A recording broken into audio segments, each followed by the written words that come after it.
Good Tuesday morning. It's the main event. I'm your humble host, Stephen McCollum, and you know him as 17-year NFL veteran, 3-time Super Bowl champion for your Dallas Cowboys. Dale Hellestrade, everybody. Good morning, Stephen. How are you on this bright Tuesday morning? I had no fancy No, thing you to put in didn't there. give me a good morning. You didn't. You're kind of. I'm a little tired today. Hey, well, it looks like your shoulders are sore from sleeping wrong last night. Doing good. I feel like an old man today. Yeah. Yeah, I got officially an 18-year-old, Dale. Officially an 18-year-old. Congratulations. Does that mean is he moving out today or Yeah, tomorrow? well, I'm going to wait till Saturday. Saturday? Yeah, I told him he can 3 more days, won't hurt him. Yeah. He's actually going to be at his mom the rest of the week, so after today. So, I told him we could wait. He doesn't have to move out today. So your son tells you he doesn't want to go to school on his birthday. Dale's calling you out, Ethan. Yeah. He wants to come to work with Dad. Yeah, he does. Does that mean that we're going to go have a very fancy, smancy lunch? Maybe take him to Durant's or something? No. What? He wouldn't appreciate Durant's. Oh, he wouldn't. No. I found that interesting too. I was like, Yeah. all right, you don't want to go to school? And he's like, I'll get up and go to. I'm like, today's the early day though. Today we do the early business show. And he's like, that's okay. What time do you leave the house when you do Maybe it's just Dale that he's like, I'm 18 now. I'm going to have to start working for the rest of my life. Might as well start today. We left at 5:30 today, 5:40-ish. 5:40. That is early. Yeah. Pitch black all the way in. Yes, it is. It's ridiculous. No traffic though. Yeah, that is true. true. I'm actually once I get up in the morning, I'm a morning person. It's that initial get up that kind of sucks, But once I'm up, I'm fine. Yeah. Well, so we'll see. Yesterday we went birthday shopping for him yesterday afternoon. Okay. As well. So, kids, they're not cheap. So we went down here to Micro Center. I'll give that a free plug. And got some computer stuff for him and everything. So, hey, if you want to sponsor the main event, I need it. When you say computer stuff, what's that mean? Like I don't even know if you'll even be able to understand it. A power cord? Or Yeah, exactly. No, new mouse, new keyboard. I understand those two things. But see, I don't even understand this. Dale, to you and me, this keyboard looks nice. Yeah. No, we were in there for like 30 minutes looking at keyboards and mice and everything. What's the Yeah, difference? exactly. They get all complicated now and everything. It's all gaming stuff and how fast the latency is when you hit a button and how fast it goes into the screen. And It's all that fancy stuff. Okay. So spent way too much on a keyboard and a mouse. I'm like, this $4 one looks nice. Like I think this was like $10. There's no $10 mice in that building. Well, there is, but not one being looked at yesterday. It doesn't communicate with the computer quick enough. And I'm just literally like hitting buttons. Like, yeah, they all work the same.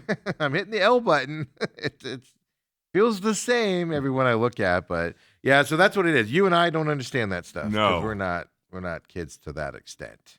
No. Yeah, so we had to do that. Plus, we were looking at some stuff for our studio and everything that I'm working on. We have some ideas that we're working on. So we bought a test one for him yesterday. So he was working on that for his online streaming stuff he does. And it's exactly what we want here. So I'm going to have a new play toy coming up the next couple of weeks. It'll be fun to have. So we kind of tested that out yesterday.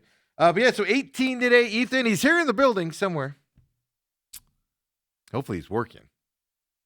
So, did you take him to dinner last night? No, he did.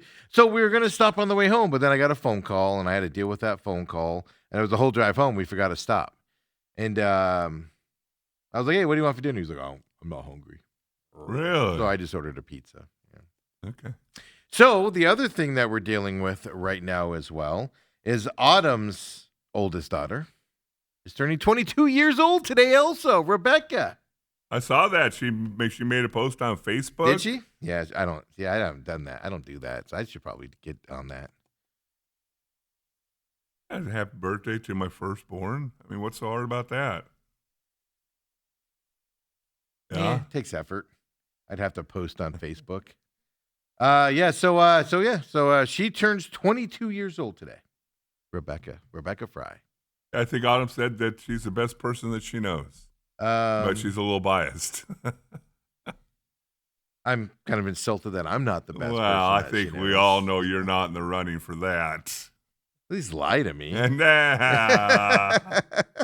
even you'd go, please. I know. Hey, Anyway, come on. if she said that about me, I'd be like, what do you want? It's like when my daughter comes in my room. Like my daughter will like come around me and she'll just be like, and she'll sit down and I'll be like, what do you want?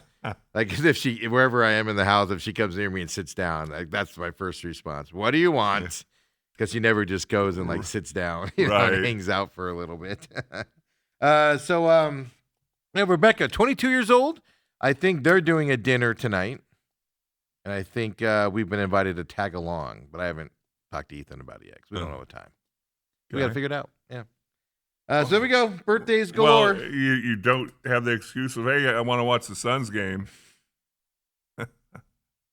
That's what I was saying before the mics went live. So dinner's like 5 o'clock or whatever, even if it's 5:30. Let's say we go wild and eat at 6. Yeah, 6 and say there's a 20-minute wait. Yeah, I mean, what am I going to do for 3 hours before that Suns game starts tonight, Dale? Gonna get home all tired after dinner sluggishness. Your number one goal is to see if you can make it up for tip-off. I told you I'm gonna turn on. What's the problem with it getting dark so early? Like even last night, I'm sitting there and doing stuff. We get back home and Ethan's putting his stuff together and he's showing me the new device that I'm gonna get and all of this stuff and we're going over it and I'm like, man, I'm tired. Ugh. Tired. I'm gonna think about bed now. And I look, it's like 6:30. 7. I'm like, oh, never mind. I'm gonna stay up for a little bit still. The darkness is what kills you, man. Just wipes you out, Dale. Meanwhile, Dale's like, it's 8 o'clock. He's like, I'm gonna go out. I'm gonna go to Zips. No, I'm not. Did your Zips open again? I don't think so. I know Tempe opened, and I know Tempe and another one opened. Okay. So no, you don't know yet. Until I get the go-ahead from, I ain't going to drive around all of them and go, all right, so this one's open and Call them. that one's not. Call them and go, hey, I'm just going to ask the question everybody calls you and asks. Are you open? You got to find another place. You can't just go to the same place all the time. As somebody that makes fun of me a lot, by the way, I tagged you on that. Did you not hear Arizona's head coach, basketball head coach, shout out the best steak place in the state? For fun and consistency. You did tag me on that. The Although peeps my only rebuke or response would be, it's Casa Grande. Well, see, here's my argument. Here's my problem. I used to do a lot of work in Casa Grande and stuff for the production company and stuff, and so we had a choice. It was In and Out, late night In and Out. But before going there, it was Cracker Barrel or Texas Roadhouse. And I'm partial to the Cracker Barrel in Casa Grande, too. That's pretty dang good, though. Yeah? Yeah. So I don't know. But he did specifically say the steakhouse is a good stop at. I'm just saying, Dale, the peeps know that Texas Roadhouse is the place to go. And I saw a couple Arizona media members actually stopped at the Texas Roadhouse on the way back down. Oh, really? And they took pictures of it. They got a little business? He wasn't saying it's the best steakhouse. He was saying it's the best with consistency. And Right. That's what I tell you. If you're going out on a special night, you go to Steak 44. But you're not going to Steak 44 every night unless No. you're Devin Booker and you can afford it. No, you're not. And you're making $40 million a year. And you have your own room. Yes. You're not doing that. So the Texas Roadhouse fills in that gap. That's all I'm saying. If Black Angus was still around, we'd go there. Black Angus. Remember? I do remember the Black Angus. Remember when I was a kid, at least, man, Black Angus was like the treat you went to. Like, guys, we're going to Black Angus. Like, what? Whose birthday is it? What happened? What exciting thing happened out there? So we got 2 birthdays, folks, today. And look at that. Isn't that weird? In the whole world that we live in. Like you hear that when you're kids. You have more people have your birthday than you know. Like obviously I celebrate mine with Michael Jordan. I've known that my whole life and everything, He was good enough to be born on my birthday. Paving the way for me behind him. Thank you, Mr. Jordan, for paving that way. Okay. But Rebecca, who came into my life later, obviously, is same birthday as Ethan. Your daughter has the same birthday as me. Like, how weird is this? It's a small world, isn't it? When it breaks down to it. I was thinking about that yesterday. Like, why do we have so many people have the same birth dates as us? What were our parents doing on those days? My big question for you is did you see Autumn's post this morning of the rodeo guy? Because you brought up rodeos and how tough they are. I glanced at it, but pops his shoulder back. Yeah, he grabs his arm and goes. Yeah, I didn't look at the full gyration. I was wondering if you watched that when you're No. at McDonald's this morning and you're eating. But again, I still remember I was pass blocking in a game. Something felt weird on my hand. I looked down, and this finger. Yeah, I know. is I love bent- this story. It's bent over these two fingers, and I'm looking at it going, that's not right. And it should hurt more.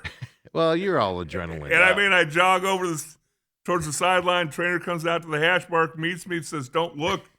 Boom, one Did he piece put a of towel tape. over it or anything? No, he just duped and put a piece of tape around it. I didn't miss a snap. This cowboy, if you didn't see it, Autumn tagged the show on it at TME Sports Show. PBR puts it out there. So this is a guy that's on the back of a bowl.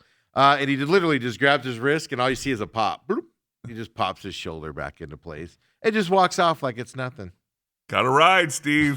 Yeah, exactly. You got to ride. So he's got that. Then Robert tagged the show, and he says, tough enough to be in the rodeo. Yeah. At TME Sports Show.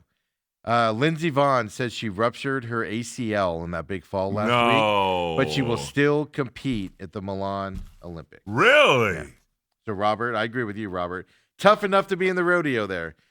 If you don't know, downhill skiers need their knees. That's going to have to be a really heavy brace. Well, see here, ACLs are what keep you from going left to right, right? Yeah, which you're going Yeah, down. I was like, does she really go left to right? Yeah, But yeah, well. you're right. The way she's got to turn and Or maybe and she's stuff. just going to say the heck with it, go straight downhill. she wins world records because Yeah. she's just phew. Either setting a world record or she's going to crash. Wow, I can't believe she's going to ski. Yeah, so Robert's right. Tough enough. I had a feeling. I told you guys when she got up. I saw the video when she got up and she looked at her teammate and shook her head, and the way she went into the medical car, you could tell it was. You're like, all right, she did something bad to that knee, and now it's just a matter of how bad it is and stuff to that effect. So I'm not surprised to hear she tore her ACL, ruptured her ACL, Yeah. didn't tear it. That sounds like it exploded. Yes. Because there's a difference in terminology. Yes. Tore your ACL. I've never heard the word ruptured No. your ACL before. It's always tore or partial tear or something to that effect. But yeah, to get back out there and say she's going to compete, so that's her last Olympics. I can get it. But at the same time, if you're part of the committee, do you go, but Lindsey Vaughn's a different person. You wouldn't go to Michael Jordan and be like, you can't play tonight. You still let him go play if he wants to, right? Right. As long as you're not going to do longer term damage, But yeah, in this case, I don't know. So do the adults need to be in the room here, Dale? That's the question. Well, obviously, she'd probably look at it in a way that, hey, this is the last. I'm not going to be competitively skiing another 4 years. Yes. Well, that's the thing. It's only my knees. It's not like, hey, there's a season or I can come back for the playoffs or. Well, it's still wintertime after the Olympics. I'm sure they can come back and make extra money skiing in Switzerland or something. That's what cracks me up. Like, people think like, oh, you just train for the Olympics. No. There's like off-season, like for us, like off-season, like in Switzerland, they have like ski leagues and stuff where you can make money and everything. Right. And stuff like that. So I'm sure she's going to miss out on that. But yeah, I have a feeling once this Olympics is done, it's kind of going to be like hang up. It's going to be like skiing is going to be for fun from here on out. That's what you never pick a sport to play, by the way, like golf professionally. What do you do in your free time? Yeah, what do you do when you're a retired golfer? Yeah. You golf. You golf. Yeah, so when you're like a retired skier, you're like everybody else is going, I'm going to the Alps and get some skiing in. And you're like, yeah, I've done that. I did that at a high level. No, thank you. I'm done. Let's go up and do the double black. Yeah, she's on the single diamond. I'm just gonna go over here, guy. Everybody's like, what? Cracks me up. But no, ACL tear for Lindsey Vonn. It's official now. But she's still gonna be in the deal. We got Bruce Cooper coming up today, second hour, of course, 9:00. Going to join us like he does every week here as well. And Dale yesterday goes, Coop again. It's a lot of Coop. A lot of Coop in 1 week. We're gonna have to put him on the show here. TME with Stephen McCollum, Dale Hellestrey, and the Coop. At this point, coming up. I can already see it being Steve McCullum with his co-hosts. Yes. Coop. Oh, yeah. Well, and Dale. I could just be like Holmberg and just call it a Holmberg McCollum podcast. Why not? Dale's got a busy day today. Yes. Tuesday's a busy day for Dale. A lot of yapping. We produce our production company produces the Holmberg show, as I like to call it, the Holmberg podcast. So they come in today and do that. Catch that on what's that, KUPDs or I think it's on YouTube or any of those. Yeah, wherever you can find our show. Exactly, you can find that show out there. It's called the Sports Show, right? It's a sports thing. Oh, it's a sports thing. Yeah. And it went from a Holmberg joint, a Holmberg podcast. Yes. It started off as me because John said, I just think for my job purposes that maybe I shouldn't be the permanent. So Dale, you'll be the permanent. I'll be a guest, and I'll just stay on as a guest.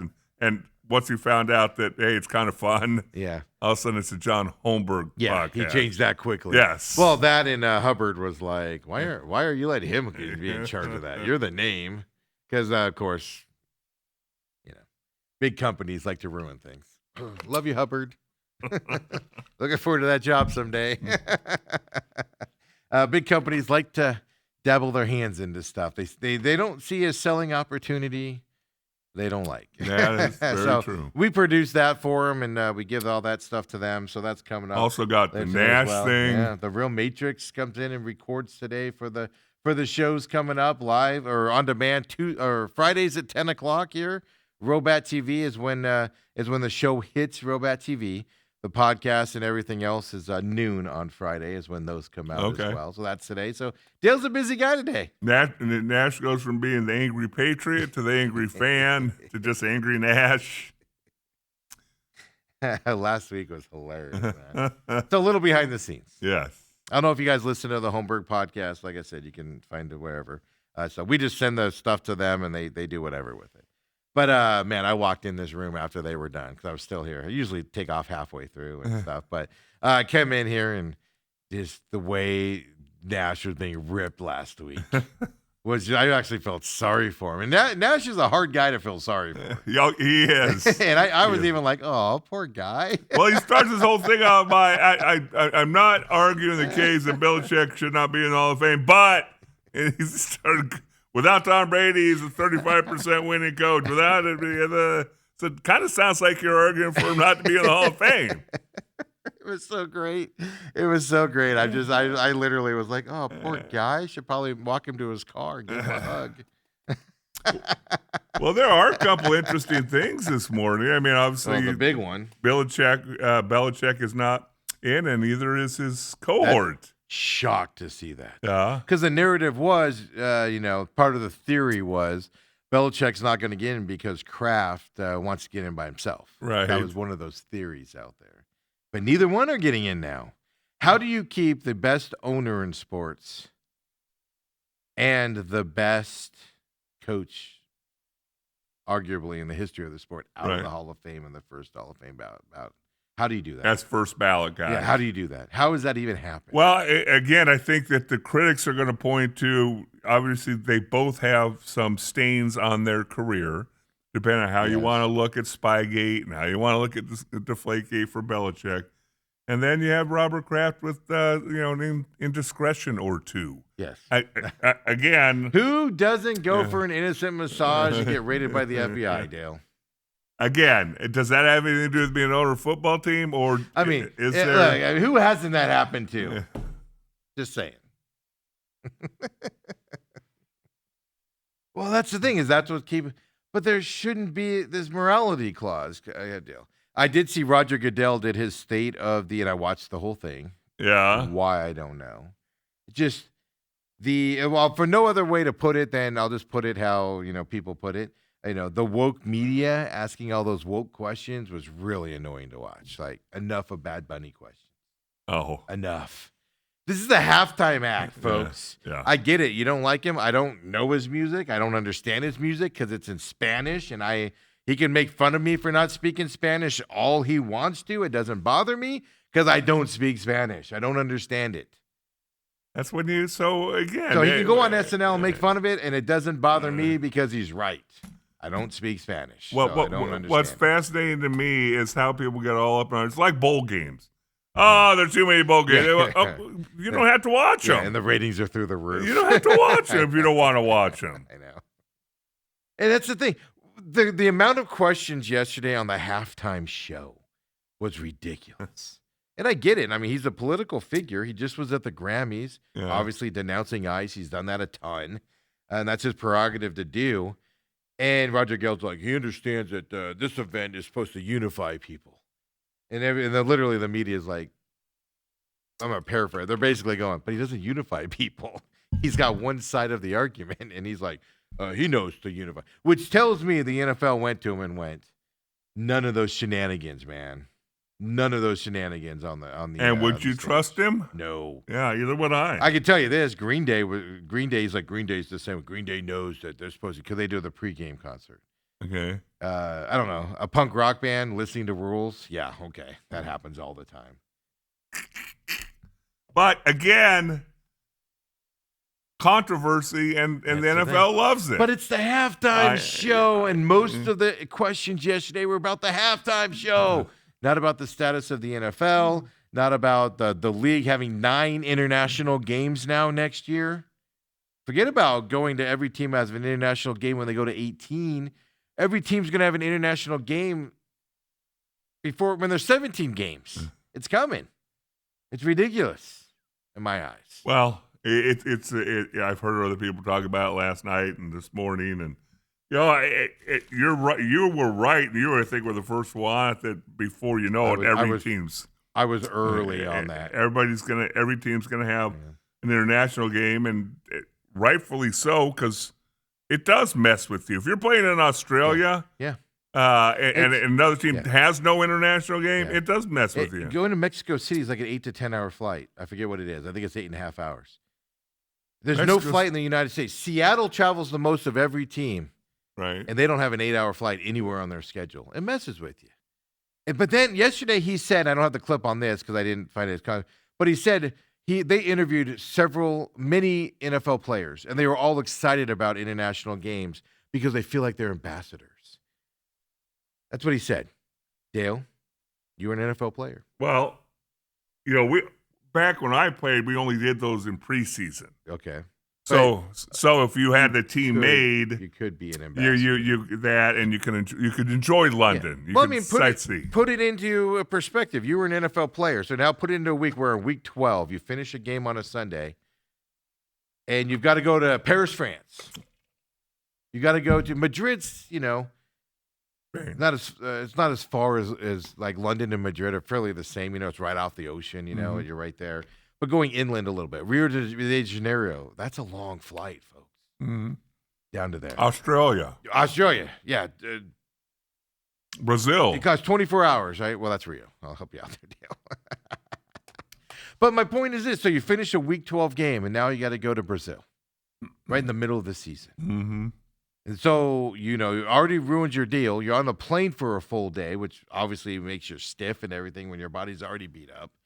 And then you get down there, and then you got to get ready. You got to watch film. Then you have the distractions of being there on top of it. You can't tell me that players are like, oh, I love it because I'm being an ambassador.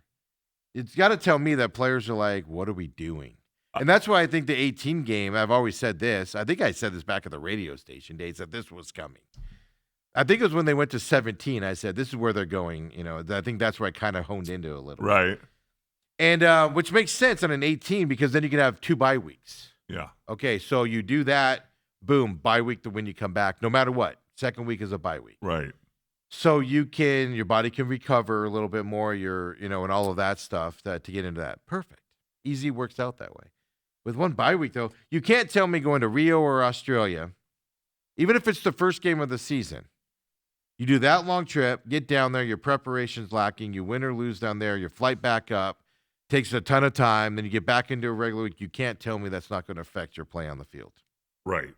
can't tell me. And even if every team has an international game, That's where you go. So some will go to closer places than others. Yeah. Like Jacksonville to London isn't a terrible flight. No. Philadelphia to London isn't a terrible flight because you're on the East Coast. Right.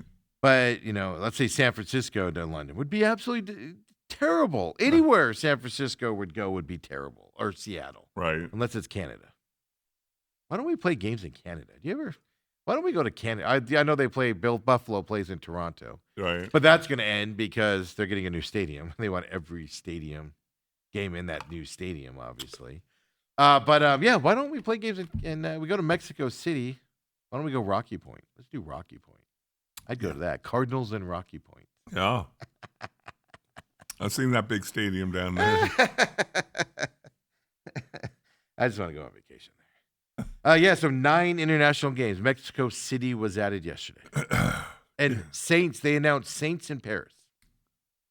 That's who's going to be the home team in Paris, is the New Orleans Saints. I wonder how they decide which games they're going to announce. Like that, obviously, that's not a big. That's not like, oh wow, look at this. It's not like the Super Bowl champions are going to Paris. Well, I have a feeling because, Paris, obviously, New Orleans, French Quarter, If that's a tie-in. French dominated. Yeah. Paris is in France. I'll help you out here. Oh, thank you. You passed geography at Dawson. You just take a left. Take a left and you're there. Out of New Orleans, you take But a here's left. the thing. Cardinals are now on international watch because they play the Saints on the road this year. Look at that. The Cardinals are officially, I think they're also on the watch because of Mexico City. Right. It's going to be, like last time, what was it? Niners and Cardinals were in Mexico City. Mm-hmm. So they're on watch already because of that. But actually, I don't think the Cardinals they can't have a home game in a city because I think this is last year they only had 8. This year they have 9. Right. The Cardinals can't have a home game in a foreign land coming up. Okay. The only one that makes sense is Brazil or Mexico City for me for the Cardinals. You're not sending the Cardinals to Germany. Dear God, that would be a long trip. Well, I got news for you. I don't think the NFL is really concerned about an 8-hour flight or 11-hour flight. You know how you shorten that up too is they'll play like in New York or something the week before. Yeah. You look at you. And then you go, okay, they're playing in New York, and then they leave right away. So that's how you shorten that up. Whatever. Okay. Stupid. But yeah, no Kraft in the Hall of Fame. I'm shocked by this. Shocked. Roger Goodell also yesterday said the NFL has nothing to do with the NFL Hall of Fame. This is what I don't get. Same thing with baseball. They have nothing to do with the Hall of Fame. They don't. The Hall of Fame's a separate entity. Right. Then why is your name associated with it if you have no say in it? Well, because it's the NFL Hall of Fame. Okay, but basketball has a Hall of Fame for all of basketball. It's not the NBA Hall of Fame. Right. Well, they just let everybody in. Well, college, high school, they're all in there because it's the Basketball Hall of Fame. But if you're gonna have no say in it and your best players aren't gonna get into it, what are we doing? Why are we calling it? Just call it. It's called the Football Hall of Fame. Take your name off of it if you're not going to have the best of the best get in. That's all I'm saying. Right. It seems stupid to me that we have to talk about this as well. So if you missed it, I saw it over the weekend. I don't know if it's officially true, but I saw Bill Belichick missed by 1 vote. I saw it from a couple places that would be in the know, but we haven't seen it officially said that yet. So we'll have to keep our eye on that. But, Robert, the Hall of Fame class will not be announced until Thursday. That's when the NFL honors stuff happens and everything. But the Hall of Fame will not have Robert Kraft in it either. Well, the one that I'm keeping an eye on, because boy, oh boy, he's Darren Woodson. Yes, is a finalist again. But wait, he's a finalist in the player vote or in the So, but that's the player vote. This Robert Kraft and Belichick were the whatever that next selection. It was with the old separate. people. Yeah. So who's getting in? you could vote for 3 people in on that one. So if Kraft can't get in and he can't get in, which 3 older players from the 1970s is finally going to get in, Dale? Well, obviously the talk has been about L.C. Greenwood and the running back. Roger Craig. Yeah. Yeah, that's been the 2 top. And remember, the thing about the NFL is they don't have to put in 3. No, it just you had 3 votes. You can't have to get any in. more than Exactly. Yeah. You had a vote on 3 people, so less get in there. But no, on the player side, I mean, Larry's got to get in, right? I mean, in theory, Larry's got to get in here, first ballot Hall of Famer. But you're right, because this is Woodson's last year on this ballot, right? I believe so. It's getting close. Yeah, he's a Hall of Famer. I mean, there's no doubt. He's off. The fact he's not in is just right. It's just I'm not a Hall of Fame guy, and this is the reason why. It just normally it's like, all right, you kept okay, that's fine, right? That's fine. Well, okay, so like I can't remember who it was. Was it Favre? Favre and somebody else was on the ballot, and they were both Hall of Famers. But there were 2 quarterbacks, same year Hall of Famers. They both were just bona fide Hall of Famers. But you're only putting 1 quarterback in, at that level a year. So Favre got the nod the first year, and then the next year the other guy got in. So I can understand that stuff. They're going to get in there, but it's just Hall of Fames are so stupid, ridiculous. And they're really stupid unless you're one getting in. Well, if I'm being elected in the Hall of Fame, then they're it's the not best stupid. thing since the planet God. Yeah, absolutely. But to keep Robert Kraft out, I don't get it. Makes 0 sense in my mind at all, and I can't wrap my head around it. Well, people say that there's a code of conduct for players. There should be a code of conduct for owners. Are they? But we're not seeing as much uproar on this. No. But I think it has more to do with like I said, I'm joking around about the massage places. Those places are not good because they usually traffic women and the prostitution rings and stuff like that effect. But I'm joking about that. But that's what I told you earlier. If Belichick's getting out, if Belichick's staying out because of Spygate, which was the reason a lot of guys gave, the Kraft has to stay out for it, and Brady's got to stay out for it. And I said, watch the Brady vote. It's going to be the most interesting one to me because he's obviously a first ballot Hall of Famer, but he cheated. He flat out cheated, just like Belichick and just like Kraft did. Can you keep him out? That's going to be interesting. But 2 of the 3 are being kept out in the first year. They're both going to get in. But that's fascinating to me. Does Brady not get in the first year? If they vote Brady in, we're going to know that what a big farce. And they should just blow up all the voting people, kick them all out. Kick them all out if Brady gets in. If you're keeping the other 2 out, blow it up. And then Brady's breaking all norms with his ownership thing and broadcasting. And there's a lot that they're doing to kind of skirt the rules and break the norms out there. So if Brady gets in, I'm sorry, folks, blow it all up. And I mean that figuratively. In today's day and age, we got to be careful here. I mean that figuratively, blow it up. But don't you actually think if the way I would rank those 3 as far as importance to the Patriots, and you got to take away as far as Here their comes the argument. as far as their contributions, you have to take away the fact that yes, the owner put up all the money to buy the Patriots. Okay, He had to hire the right. He had to steal him from the Jets. Right, but I'm saying the moves he made after that. Yeah. How would you rank the 3? Well, so that's the interesting thing is because if he doesn't steal Bill Belichick from the Jets, if you don't know that story, he wrote it on a napkin. I quit, handed it to the Jets, and walked off into the sunset to go back to the Patriots. Yeah, if he didn't make that move, none of this is any good. But so don't you have to put him as number 1? I don't think any of it happens if Tom Brady's not there. If Drew Bledsoe's the quarterback. But you got to get credit for making the moves, though, don't you? He was forced into it. It's a six-round draft pick. The genius put Tom Brady on the squad as a backup, just in case. Robert Kraft could foresee the future. See, I would say I'm a kind of flip-flop. I'd probably go Tom Brady and then Bill Belichick. Okay. And then the owner. I will always put when Tom Brady went to Tampa, they ran the same offense they ran in New England. They didn't change it. He didn't go down there and run Bruce Arians' offense. They conformed the offense to what he knew in New England. Doesn't that say coach? Doesn't that say coaching at that point? Is the better option? I'm sorry. How many passes did Belichick See, I knew throw? that was coming there. I think the player's the most important. Then the coach, then the owner. Again. Okay. Or you could just say, hey, none of this would have happened if the owner didn't buy the Patriots. Here's a big argument. This is always a fun argument. Let's just put it in Bears circles here, right now. The Bears' offense was basically the same offense. Now, they improved their offensive line a little bit, but they were just middling in the mud there for a bunch of years. Ben Johnson shows up, and all of a sudden, they're going deep into the playoffs. Woo! Was that the players? Do you give the players all the credit for that? No, the coach came in and changed it. First of all, you're talking multiple things when you say players. I'm talking about a player. Okay, so did Caleb Williams get better? Yes. But why? Because the coach got better.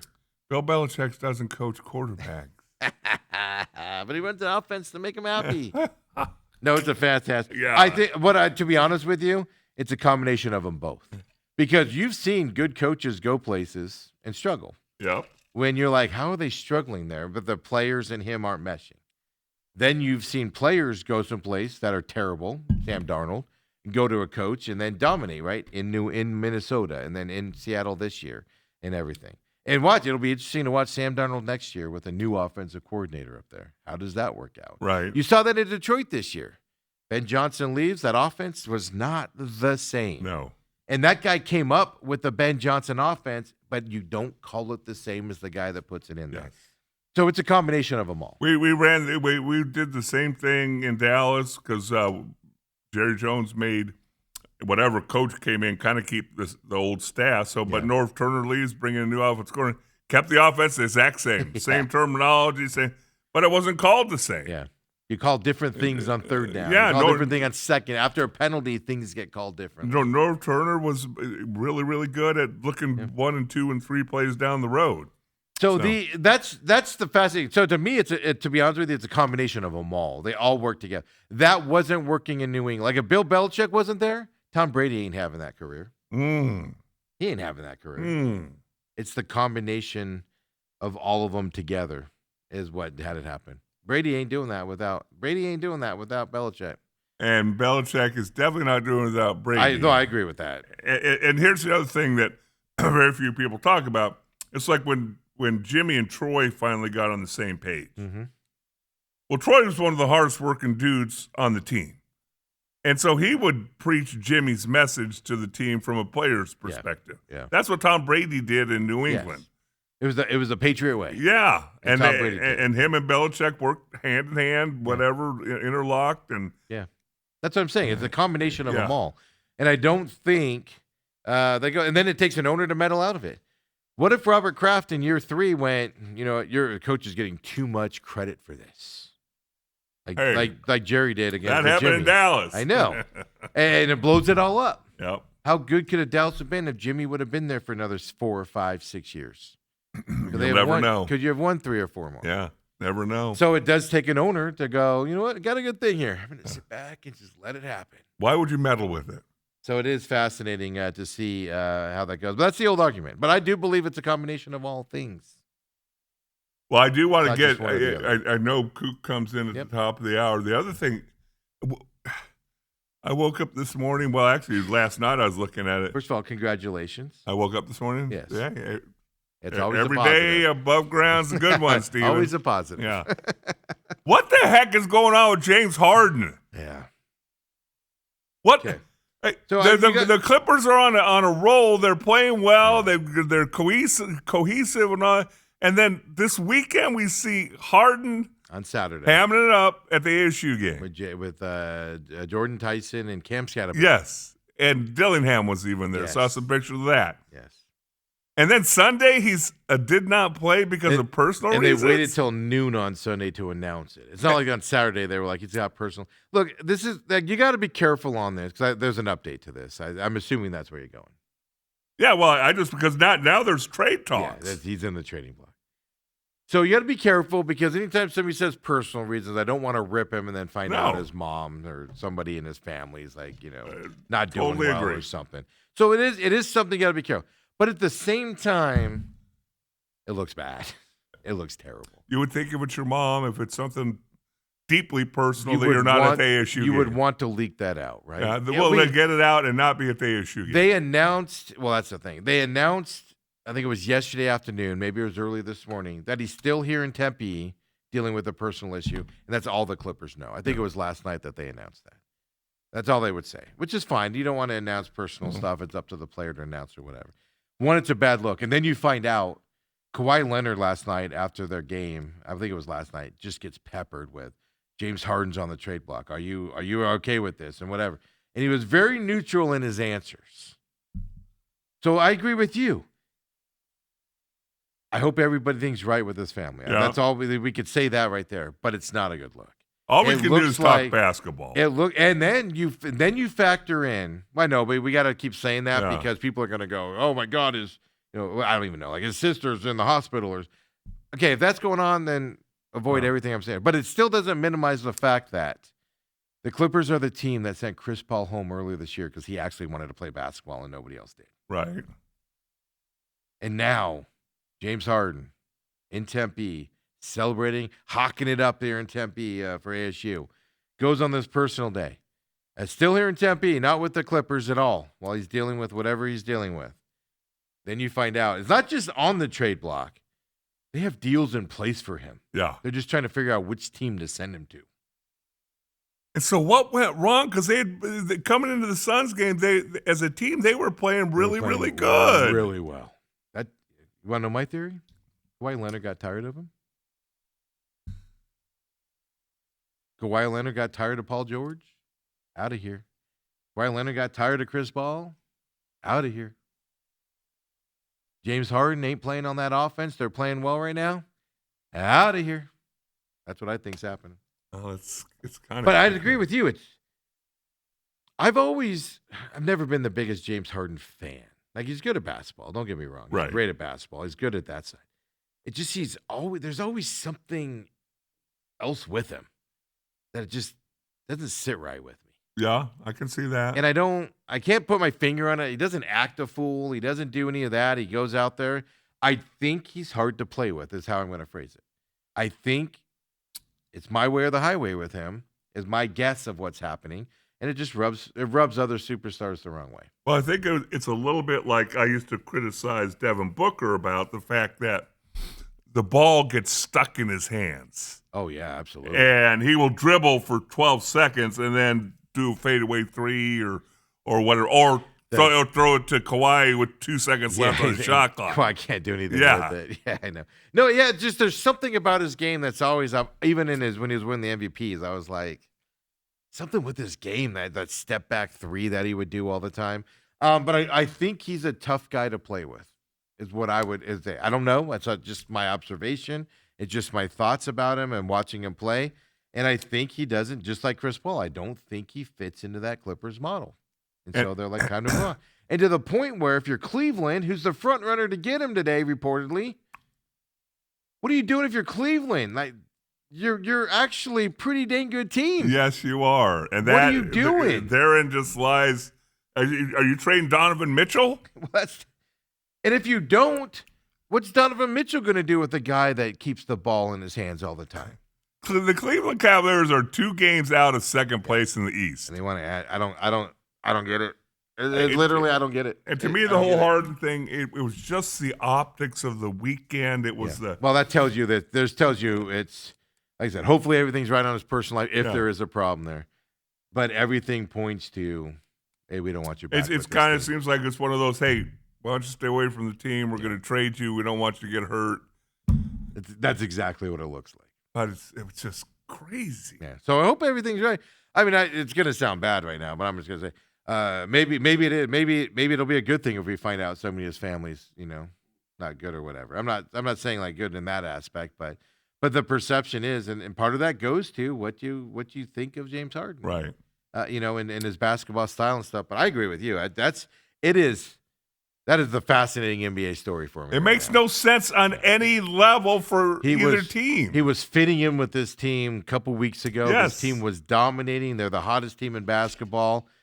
And now just out of nowhere this week, Harden's not. We're trading Harden. There's no whispers. There's no. We see him at the game at ASU, and all of a sudden, even last week on Clippers games, because I do watch. I do have enough I have the NBA package. I do have enough Clippers games on in this hot streak to know enough about them. And there was no talk whatsoever that Harden was going to be on the trading block. And then just all of a sudden, you wake up today and it's like, 6 teams are vying for him. Cleveland's in the lead, and you're like, what? Yeah, I don't disagree. It's weird. I think there's an internal struggle going on with the Clippers. That's how I'm going to phrase that. That internal struggle is who Kawhi likes and who Kawhi doesn't. Who he wants to play with and who he doesn't. Well, it's got to be Kawhi because they sat through Kawhi with all of his sitting out over the years, and he's got a degenerative knee. Make no mistake about it.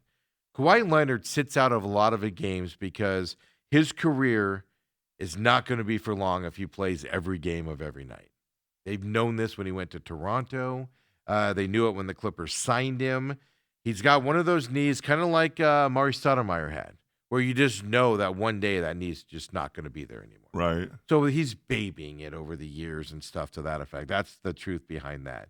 And you can argue if it's good for basketball, if it's not, whatever, but he doesn't care. He's trying to collect those $10 million side checks that he gets from companies for not showing up and everything, that to pad his bank account. But, it's just there's no doubt he's the guy that makes the decisions on that team. They've proven that throughout the years. Paul George, who now is suspended 25 games because of the mental health drugs that he was on, or at least that's what he's saying as well. Right.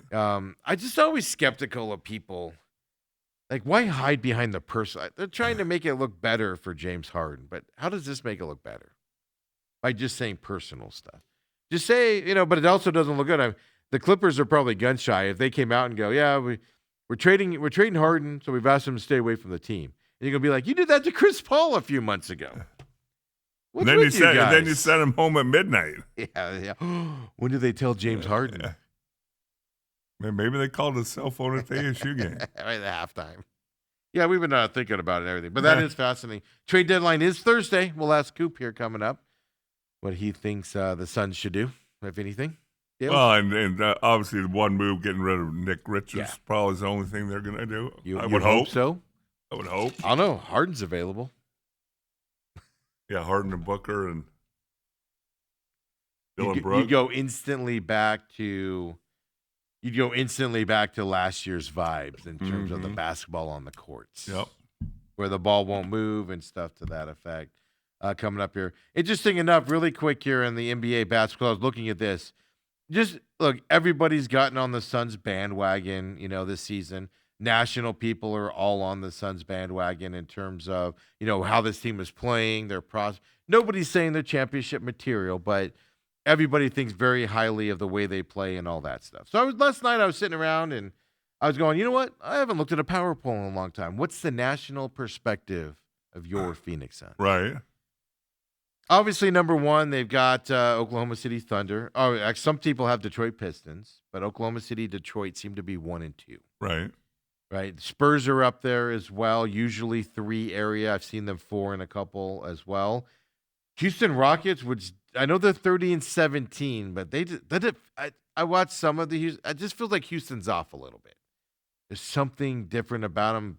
Say it's Kevin Durant all you want, but I think they're hurting by missing Jalen Green and Dylan Brooks. They're missing that toughness on the team, and I think that's going to hurt. But a lot of people have them as 4, on the rankings. Denver Nuggets obviously at 5. They've kind of slipped a little bit with Jokic coming back. He's back now. They went 10-6 without Jokic, by the way. Now that he's back here now, so that's a respectable record without your number 1 player out there. But then, for instance, on NBA.com and a lot of other publications, the Suns are either 6 or 7 in NBA power ranking. Really? So it's the View. They're above the Timberwolves. Some people have the Timberwolves above them. NBA.com has the Suns ahead of the Timberwolves. The Knicks are behind the Suns. Now, the Knicks have had some issues this year. They've had a big losing streak and stuff. But they're behind them as well. Things you didn't think you'd say this year. Suns are really, really ranked high here with their 30-20 record. Yeah. in the eyes of the national media. That's fascinating to me. Because beginning of the season, everybody had him competing with the Jazz for the worst record. You know, the two best owners in all of sports teams battling it out for last place. And only the best owner in sports is down in that spot right now for the Utah Jazz. The Best owner, according to Gary Bettman. Best owner in all of the lands. Is saving the world. So there you go. Perspective of your sons out there as well. It's always interesting when you do that because, so often we're in this little fishbowl, this little bubble. Yeah. And that's when you hear people go, oh, I think you could trade Kyler Murray for a 1, a 2, and a 3. Press conference for him today's at noon, by the way. New head coach? Yep. What's he going to say, Steve? Okay. What's he going to say? I saw people, he got off the plane. He got off the private plane yesterday here in Arizona, and he recorded a video and put it out. Arizona Cardinals put it out, and a lot of people, lumped onto that. I saw a lot of people be like, oh, finally we got a coach with some attitude and some spunk to it. And I agree. He had some young spunk to him, right? And he was like, we're excited to be here. My family's here. I'm excited to be part of this organization and everything. But at the same time, man, you don't want the expectations of this press conference today being sky high. Because if you fail, I think I want to see, we'll ask Coop this as well. I want to see a guy with some emotion. Like crying? He's so happy to be here? No, that'd be ridiculous. Somebody with some excitement. Somebody that is the opposite of what Jonathan Gannon was. Not canned answers all the time. Maybe crack a joke even if it bombs. Somebody goes, hey, you were the last guy I hired. How do you feel about that? He goes, he goes, best guys finish last. And we all go. And the media there goes, ha, ha, ha, ha, ha, ha, ha, ha. And all of us at home roll our eyes. But I at least want to see an attempt at a joke. Start with a joke. Does he answer the quarterback question? No. You don't think he does? He does not. I don't think he'll know the answer. I don't think he necessarily knows the answer. You don't think he knows the answer? Well, he knows the way the team's leaning. Yeah. But he ain't going to answer that. How does he answer it is the question. Yeah. There's a right way and a wrong way. Oh, that's only 2 ways? That's the only way to do it. There's going to be a right answer and a wrong. When you see that answer, you're either going to go, we got our guy, or you're going to go, oh, dear God. What just happened? That's what I mean by right way and a wrong way. You're either going to react to it negatively or positively. If he answers it to where you're neutral. I'd love to hear him come out and go, hey, yeah, you want to talk about the quarterback situation? That was part of the interview process. I see a lot of great things in Kyler Murray, and we're going to go forward with him because I think this offense can be dynamic. He ain't going to say that. Or, you know what? I played against Kyler Murray. He ain't all that, and we've all decided to move on. No coach is doing that. What he should say is, here's what my perfect answer will be. And Dale, ask me what I think, what I would do with Kyler Murray as the head coach of the Cardinals. Hey, Coach McCullough, you're new here and all that. McCollum. What did I say? McCullough.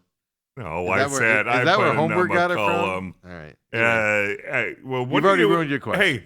What do you do in the quarterback situation? It's something to help this franchise back. One reason I am taking this job is because I like what both quarterbacks on the roster do here. Kyler Murray has a special set of skills that I'm excited to have a part of and everything.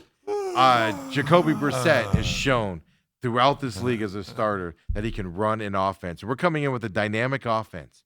And we're going to have it all out there. I'm looking forward to getting to know everybody. I'm looking forward to having those conversations with the organization. And I tell you this right now, Dale, we're going to come into the 2026 season, and whoever our quarterback is going to come in, toss that ball around to Marv, and the receivers here are going to have a comeback, and we're going to have an offensive explosiveness that this town has never seen before.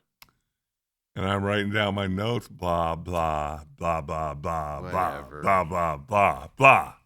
That's the perfect answer right there. I'd love for him to come out and say, yeah, we made the decision to move on for Kyler Murray. Or, no, we haven't. He ain't doing that. Then you're going to hurt the trade value of Kyler Murray. Oh, yeah, the trade value. I've seen more people coming around to that thinking that I have. You're not trading Kyler Murray. The only way you're trading him is if you have a team desperate and they know they're not going to they want him, but they know they're not going to get him in free agency. And that's not happening. Because the Browns, the waiver wire. Yeah, nobody's doing any of that stuff. Picking Nobody's them about taking over that waivers so they can contract. assume that contract. It's because the contract is why you're not getting anything Right. for him. Now, like I said, Cleveland, if they want him, which they don't, but if they want him, then they're like, we're not going to get him in free agency, so we need a trade for. You're going to get like a 5th rounder for him. Cleveland might be the only team dumb enough to give them maybe a third. That's what I'm getting. Well, you would be like, oh, you got a 4th rounder for Kyler Murray, but if he plays this much and hits these goals, it could be a 3rd or a 2nd. That's the deal that you would get. Well, I But know. that ain't happening. I feel the anxiousness in this room that just went up the last few minutes. I have a feeling somebody wants to say something. Let's ask Coach Coop Coach's question here on what you're doing, how he'll answer the quarterback stuff out there. Hey, by the way, Autumn did text in. Don't forget, text us 623-252-6670. Hit us up at TME Sports Show as well on X. Autumn did say Steve did turn a nice shade of pale during the one UFC fight. When we were talking about yesterday, it was St. Denis, where even I was like, all right, dude, call this fight. This guy's getting already, yeah. Jeez, this is ridiculous. So I didn't realize I turned a pale of white, but I stopped watching it. I could tell. I looked down at my computer and started paying attention to that. Let's look at my stock. So for me to deal with that is a different deal out there as well. So I was reading stories on the NBA All-Stars and their unique names out there. Come on back, folks. So Coop's coming up next.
The last thing he says before the mics come on is, "You guys are so wrong." Look about at your that football look takes." on Bruce Cooper's face. Oh my! That's what you throw at us. Bruce Cooper, 34-year local legend here in the sports world for Channel 12. Doesn't mean he was always right. I know. Tell us why we're wrong, Coop. No, I walk in and I hear you guys talking about the Cardinals quarterback situation with Kyler Murray.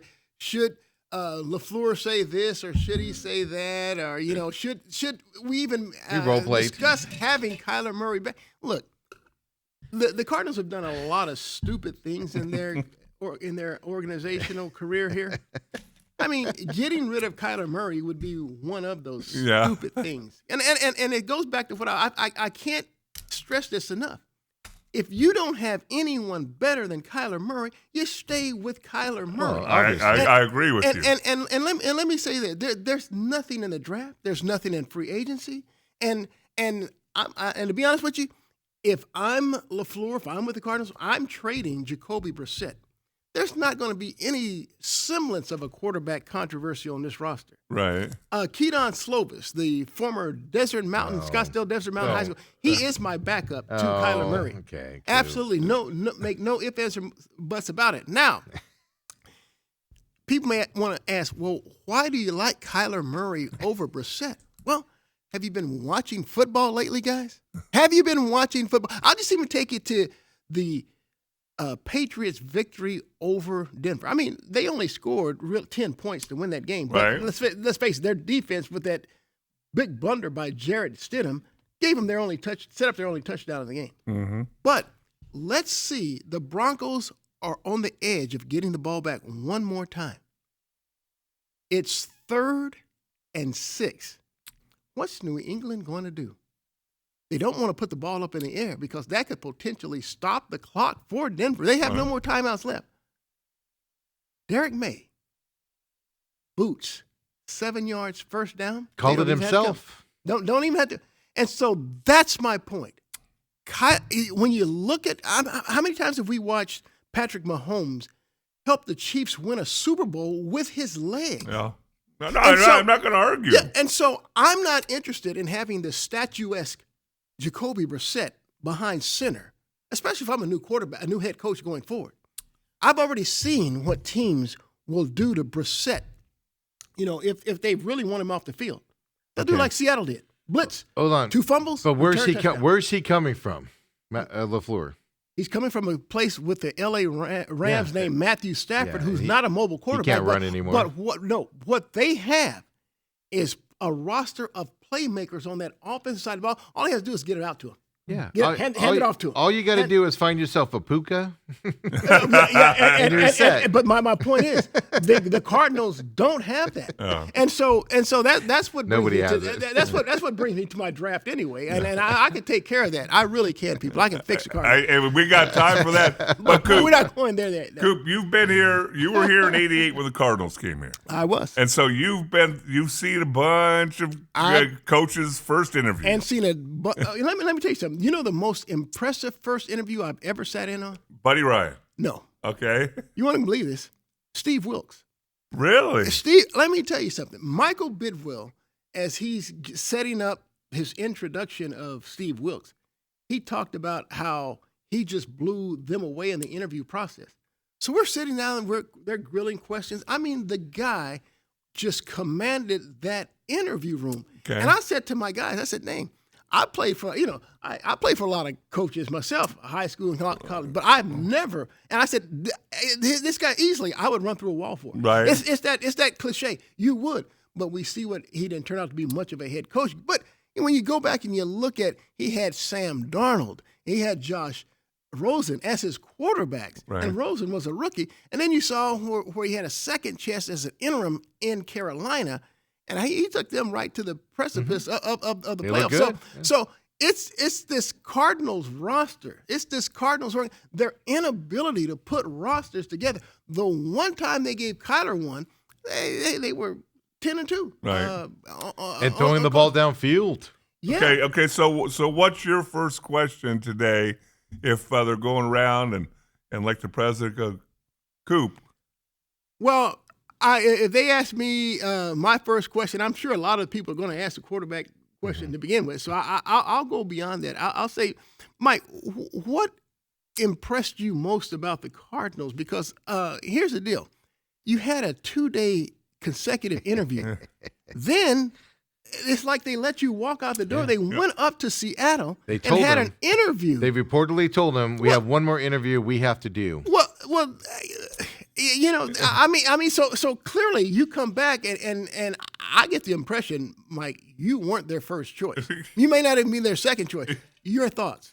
That's what I'd ask. Really? Yes. I put that out as soon as they announced him on Sunday. I put it out there and said, leave it to the Cardinals to cut the legs underneath their guy by making it look like they didn't even want him. Yeah, it's that perception. Yeah, that's the perception. No, that might not be question. accurate, but that's the perception they give us to talk about is, oh, this isn't our, we wanted the other guy, but we're stuck with it. You had 2 days, and then we sent you home. Yeah, absolutely. And that reminds me of the Arizona State Sun Devils when they eventually hired John Cooper as their head coach. They did pretty much the same way thing. back. Yeah. They did pretty much the same thing. I mean, they were.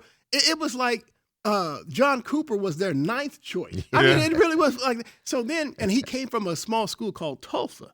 And look, if you're we're talking late 80s, I'm just talking. I'm just saying. Yeah, we're talking late 80s, yes. early 90s. And so in the interview process, the introductory interview process with John Cooper, someone asked him, "Hey, John, it's obvious you weren't the Sun Devils' first choice. I mean, what can you say about that?" And he says, "Hell, I wasn't Helen's first choice, but she's my wife now. You gotta say with that draw though. I always remember his. I never knew any coach's wife, but he called her Helen. And so I'm like, man, that's always stuck with me. So look, maybe Mike LaFleur has an answer like that if someone asks that. I mean, question. if you're in Mike LaFleur's situation, he obviously wanted the job for whatever reason. God bless him for that and everything. But from Mike LaFleur, he doesn't care if he was third. The guys that take it in that position don't care. They want the opportunity. I'm on the other hand, and like I said, if they would have called me, I'd have been like, they call me now and go, look, you're a 90-second. I'd be like, I'm taking it because I don't have any other choices. But like you call me now and say, oh hey, I'm having this big lunch with all these people. I forgot to invite you. You're invited to come. My answer is no because you invited me last. But that's because I'm stubborn to that effect, and we're not talking about millions of dollars. Well, having said that, let me ask you this. Let me ask both of you this. What do you think LaFleur's biggest challenge is coming in? Is it the NFC West division, or is it the Cardinals roster? It's the Cardinals. It's internal.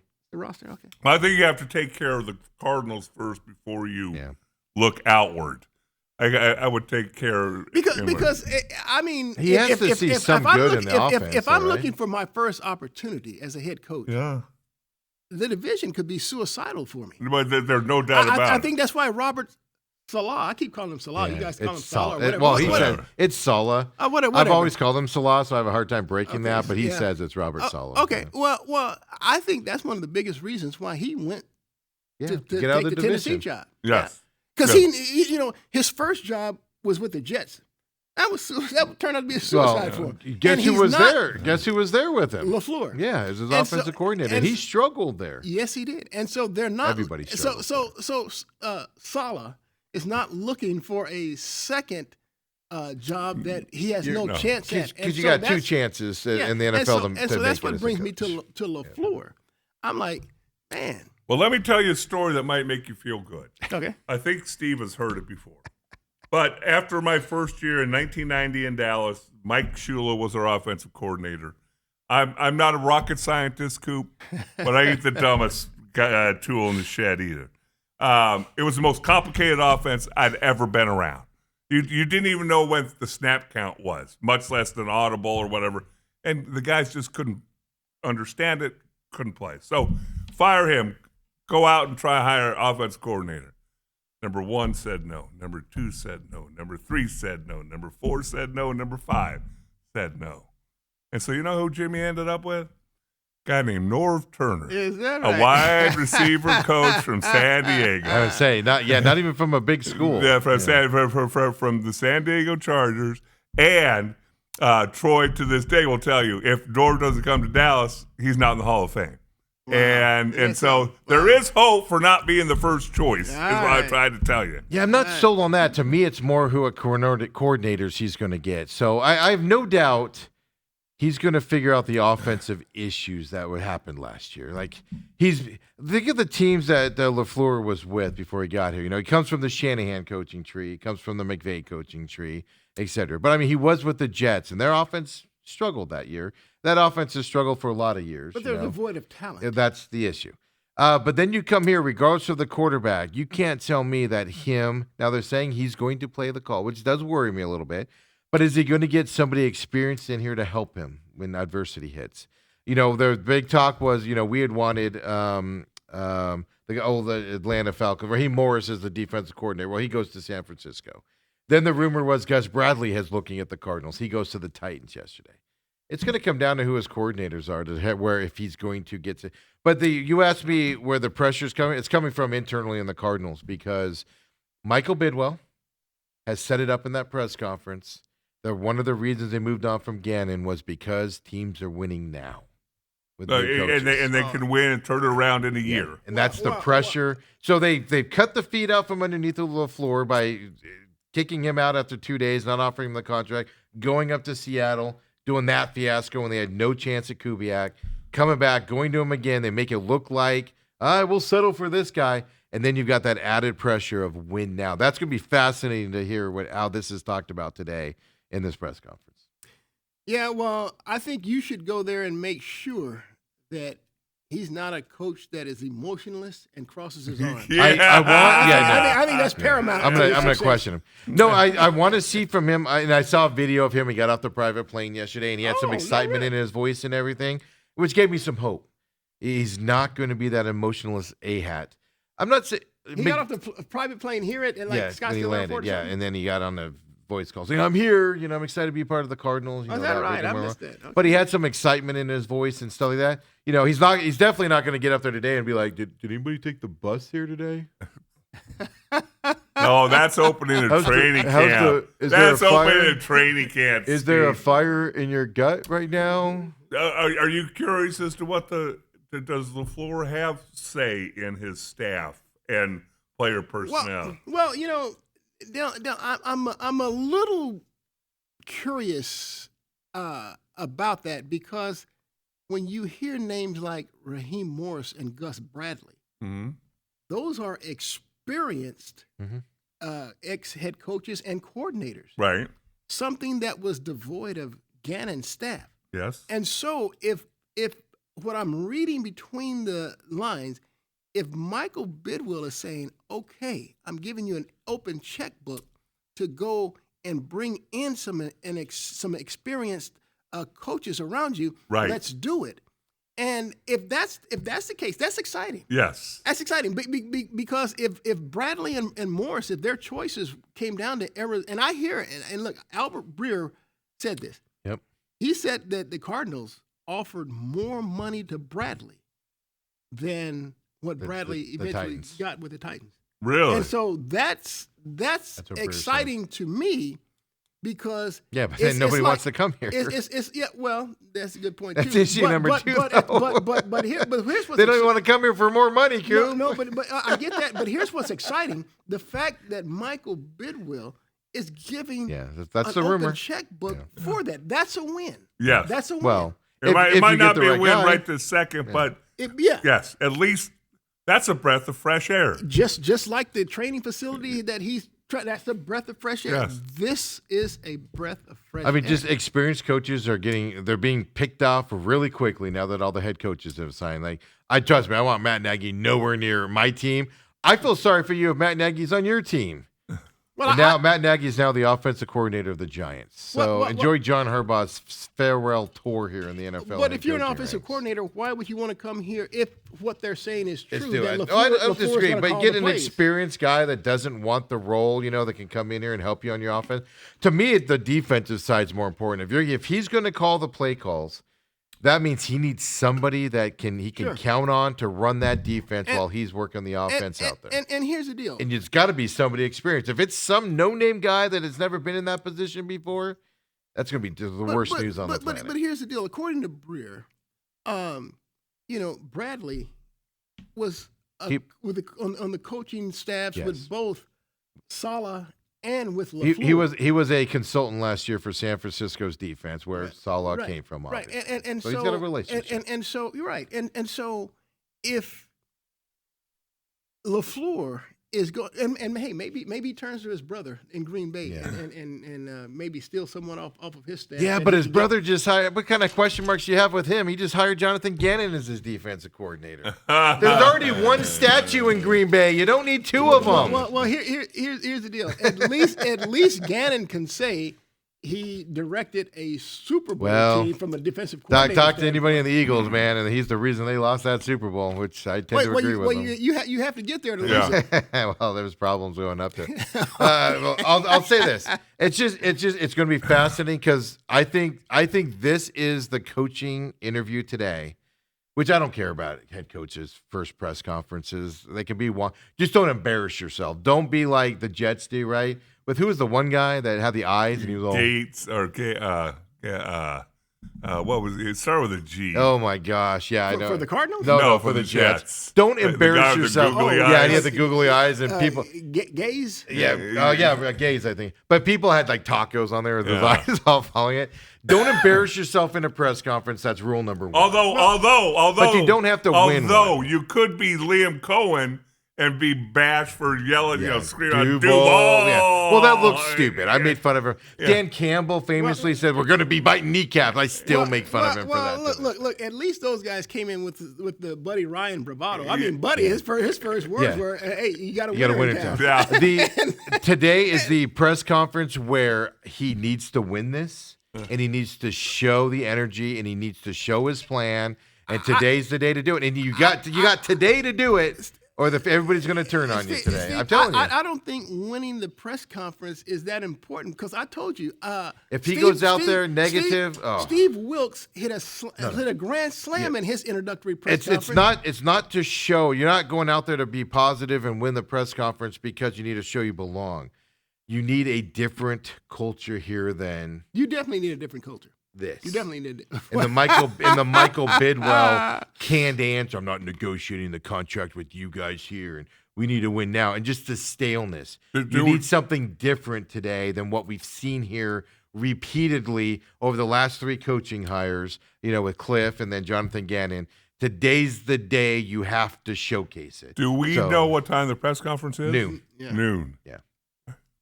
It's so it's gonna be You heading down it's gonna be there, Dale? interesting. I'm person non grata down there. I think security would turn me away. They have a picture of Dale. Yeah. Right there. Make no 20 mistake years about later. it. Yeah, make no mistake about it. It's just, like I said, but winning the press conference isn't the right term, but you need to show something here today to get fans hyped up. This could go either way with this hire because of the way it went down. Yeah. People are excited he's here. Don't get me wrong, but that can change. And if you hear anything about 3-year rebuilds, I'm going to vomit. No. Matter of fact, and I know Dale doesn't want me to bring it up, but I'm sacrificing 3 years of premium draft picks to actually get it done this year. Yeah. Well, no, that's my argument. You can go and trade for guys that are going to be available this year that have shown they can impact. That's right. So, Coop, you can't see it, but this is him getting off the private plane yesterday. Here, I'm going to play it for Coop here, everybody. So I apologize, but look at this. Look at this excitement. The whole family's smiling. The kids are into this. Jonathan Gannon would have got off that plane and stood there. And he said, "Go Cardinals." What do you guys do? There's another one where he did some more talking, but he's a young guy. He's brash. He struck me. I've never heard this guy talk before, by the way. The floor. Yesterday was the first time I've heard his voice. So I was a bald guy. I can say it. Stupid haircut that he's got. I don't like it. Whatever. Get a haircut. Get something more professional. Oh, wow. But he comes off and he came off and I went, okay, that's a guy that is taken after Shanahan, taken after McVay, and he's got that style. He's got a little bit of an excitement to him walking off the plane, and that's what I want to see today. That's all I'm saying. Just give us something different. And the hope, when you talk about a 3-year plan, the hope is what Bidwell said when he let Jonathan Gannon go, is the fact that he's looked around the league and he's seen New England go from 4 wins to 14 wins. Realistically, the Cardinals turn around. the Cardinals aren't going to a deep playoff run next year just because of their division is going to keep them down.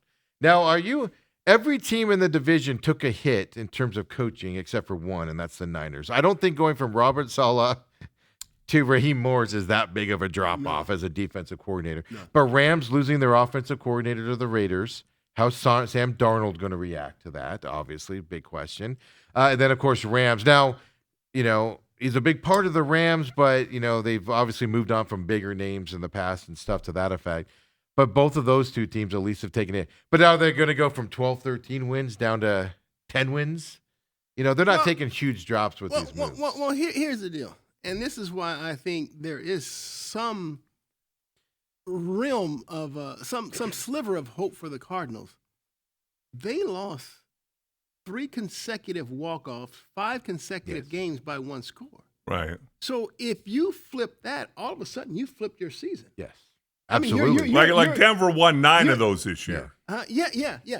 And so Kansas City, their Super Bowl, those three in a row, they won those, and they were kicking field goals with no time left to win them and stuff like that. You win those games, and you generally are a playoff team. And so while you talk about the Cardinals in this big rugged division, I think 2 of those walk-offs were against their division opponent. Yes. And I think the 49ers game started it all off. Right. I mean, they had it. If Zay Jones holds onto that ball and gets stripped, I mean, it's a different. Nobody's talking about this, so I'm going to be the first one to bring it up. In the Valley, I've heard nobody else talk about this. I'm going to bring it up to you two right now. Okay. Everybody's focusing on Kyler Murray in the quarterback position.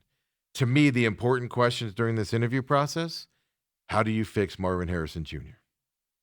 Well, Do you think now he's an offensive, I'm not going to call him a genius, but he's an offensive mastermind. well, here's the deal. Can he come in here and fix this receiving no. core? Here's the deal. You can only fix the receiving core through better personnel, which I'll fix. All right, through the draft. Cooper, ball hits you in the hands. You got to catch it as a receiver. That's not on the quarterback. But here's the deal. See, there's not a coach that can fix that. That's a Marvin Harrison thing. That's my point. There's not a coach that can That's fix my that. issue. So And are so- you asking what are you going to do with your receivers if the Well, Cardinals are like Marvin Harrison Jr. is not it? What I have to do is I have to get Marvin Harrison playing with confidence. Right. You know, I don't know what's got his. Is it the trash talk between the field or something? What's getting between his ears that he has these concentration lapses? Where he drops balls hitting right in the hands. Yeah, there's no question. But a coach, he's not going to fix. That starts with Marvin Harrison. It does. Yeah, but that's my point, though. Is that not a question the Cardinals should have? What's your plan for our receiver? You don't have to nail Marvin Harrison out, but you go in and go, "What's your plan at quarterback? What do you see? What's your plan with our receiving core?" Here's three things here's two things that they have to do on that offensive side of the ball. They have to upgrade their running back room, and that means getting rid of James Conner and getting rid of Trey Benson. Don't even talk about but James Conner. No. James Conner's gone. Out. Gone. More threatening to me is people going, well, Trey Benson hasn't had a fair shot. We need to bring him back. That's my biggest concern. Ooh, I like it. Second is the receiving core. And there's only two receivers I'm even bringing back, and it's Michael Wilson and Marvin Harrison. Everyone else is gone. Yeah, no, don't talk to me about Greg Dortch. No. See, here's the difference. Gone. Greg Dortch could turn into Greg a Puka Dortch type receiver. is gone. He could turn into a He's Puka not. type He's receiver. not. He's not coming back. He could come back. No. He could be a Puka type receiver. I'm not saying at that level. No. I'm saying he could be a guy out of the slot, catch those short passes, he's and done. make some big plays. He's done. He's done. Good. I'm only two running backs I'm bringing back. DeMarcado and Bam Knight, only two receivers I'm bringing back, Wilson and Harrison. I've rebuilt that entire thing. And here's the deal. I'm talking about speed. I'm talking about burst. And I'm even bringing in a receiver that has a physique like we see with A.J. Brown and D.K. Metcalf. But I'm bringing also over-the-top speed. And I've got those guys all right here, but I'm not going to bring it up because Dale doesn't want to hear it. They need Christian Kirk type of receiver on this team. That's what they were missing last year. A guy that can take it off the top, but also catch underneath passes, but more importantly, get down the field. I'm going to give you that guy. I'm just going to get, and I want you to look him up. Name is Brennan Thompson from Mississippi State. It's ridiculous. It is. It's not. Look, I'm not. I won't be wrong. Even I'm Google, not wrong on these things. even Google's going who? Yeah. But that's after I've already added. Love? No. Well, I've added Love. Yeah. I've added Jeremiah. And see, and let me. Look. I'm not gonna get into everything because I don't want you to get it. But Brennan is. I've got to get a copy. We got to post your draft. Brennan Thompson. Mock draft, okay, I'll get it to you. Yeah, let's start posting your mock draft. Brennan Thompson is one of three receivers I'm bringing in. Okay. He has the speed. There's another one that's just sure-handed. And what round do you have to get him in? Well, I'm getting all these guys within the first two rounds. Because, like I said, I've traded away my first, second, and third round picks in each of the next 2 years, plus a third first round pick the following. And I talked about 3 years. I'm getting three. I've traded away 3 years of number one, three years of number one, 2 years of number two, and 3 years of number for who? three. Who are you getting for that? Well, he's going to wait. I made these trades to the Rams. The Rams have 2 first round picks at 13 and 29. Yes. I've traded for the Houston Texans 2 second round picks. Yeah. So keep in mind, now that gives me 3 firsts and 3 seconds. And I have fixed the Cardinals. I have. Hey, and my I've Bidwell. sacrificed capital going forward. I could look.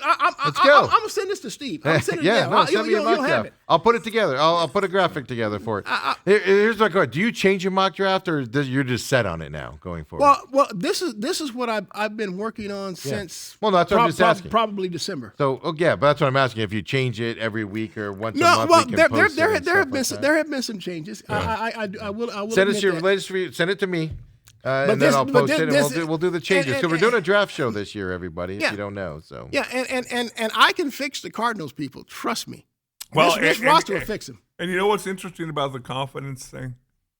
You know, you have a coach now who's been under two of arguably the best coaches in the National Football League, and Shanahan and the guy in Los Angeles. and Robert Saleh. And again, I always go back to the Suns, and I go back to their 7 seconds or less, and I talked about Mike I D'Antoni. love that era. And the fact that the only time he'd take you out is if you didn't take the shot. And so you can really help a guy's confidence. Now, Sure you why can. he lost his – none of us know that. Only Marvin knows what happened. Did he take a shot and now he's afraid to get hit? Who knows what happened? Yeah, it's something between the ears. Yes, but it's up here. It ain't here. Yeah. You know, and so a good coach can work on that. There's no question because like you say, even you bring up the Suns. You brought 7 seconds left. No, let's look at this year's Suns with Dylan Brooks. Yeah. I mean, he's playing at an offensive level we've never seen before. Right. Now he has a coach that is encouraging that, teammates that are encouraging that. Now we've seen a guy like Jordan. Why am I losing his name? Gosh darn it. For the Suns? Yeah, Jordan Goodwin. Oh. Goodwin was here under Budenholzer, Yeah. and it didn't work. Right. He's back under Ott, and my gosh, the Suns wouldn't be what they are without this guy. Oh. He's a tenacious booger that just gets under your skin. I Right. mean, and so there's no question a coach can bring out that confidence in you. But I just think that Marvin has to take that first step. Right. We got to figure out what's haunting you. Right. There's something haunting you. And hopefully he can do this because we don't have to look very far for really an underwhelming hire in Jordan Ott. Jordan Ott was Right. underwhelming. Right. I mean, people weren't jumping up and down. And Well, they felt like they hired him a year early. They thought he had needed another year before he could become a head coach, and they got him early. And that's what the Cardinals are hoping and for. so and I don't know if this is this. I thought about this at times. Look, it's not like the Cardinals are trying to suppress his skill set. They're adding. They're saying, "Dude, you're the guy. He was You're the our problem. guy." You're They were forcing the ball to him, and balls he to him, wasn't yeah. able and to so, handle it. And Yeah. so, so maybe the pressure was too much for him, which is really mind-boggling to me. right. You know, most players accept that challenge. Especially wide receivers. Yeah. Yeah, they Yeah, want it. They want to show But off. so I do agree that a coach, I know you alluded to it, can bring that out. Right. You know, but it's not like the other coaches, like Gannon or his staff, has said they've pushed it. And Well, the forced other it. thing I will don't tell know you- if they pushed it though. That's my point. It was more like he'll come out. Dude, of if it. you're a professional, you have to push yourself. I mean, Hey, guys, here's the other thing that Yeah. you guys are missing. Okay. Would you say Puka Nacua is one of the top 3 receivers in the league? He He's is, up and, there. and he's a classic overachiever. Yeah. Fifth Now, round pick from BYU. How many games did you see him running wide open? all of them. A lot. Well- and don't you think every defense came into the game going, we got to take No, him away? that's my point. You got to scheme your receivers but, open. But here's the deal: if you look at what the Rams have had as that other guy with him, there's some guy named Cooper Kupp. Yeah. Well, There's some guy yeah. named Devontae Adams, Adams. yeah. And so I'm telling you, it's one of those pick your poison. That's Well, the it's- problem with the But you Cardinals. have Wilson. This is the argument.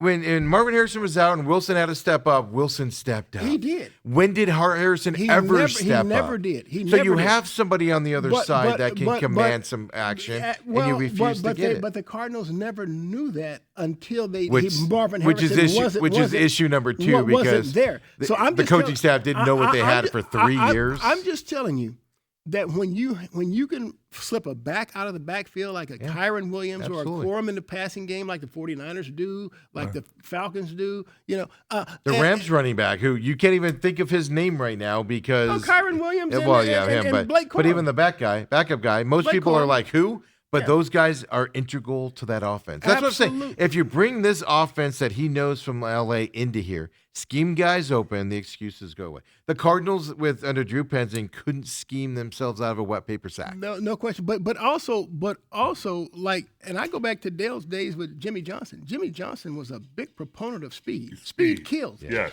That's teach speed. that's lacking with the Cardinals. Yeah. Look, with the running backs that I'm bringing on this squad and the receivers. I mean, Cardinals are going to have an injection of speed, explosive burst, all those things. They don't have that. I want to scare the crap out of opposing defenses. Right. I want to make them pick their poison. I mean, geez, when you draft a receiver, a 4th overall, and Marvin Harris, we're fixed. No, dude, stop it. Yeah. Let me ask you this: Tua looks like he's going to be released from the Dolphins post Not June interested. 1st designation. Not interested. Well, I agree with you. Injury reasons for me, and then his arm. But here's the other question that you got though.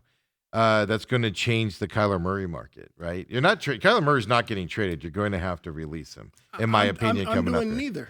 But it's going to affect that market. Is what I'm getting at. Make you decide on your decision today. Well, look. If you're interested in Jacoby or Brissett, I'll send him your way for a 5th round pick. I have him going to the Steelers for a 5th round pick. Jacoby, Yeah, like I said, Mike McCarthy. Look.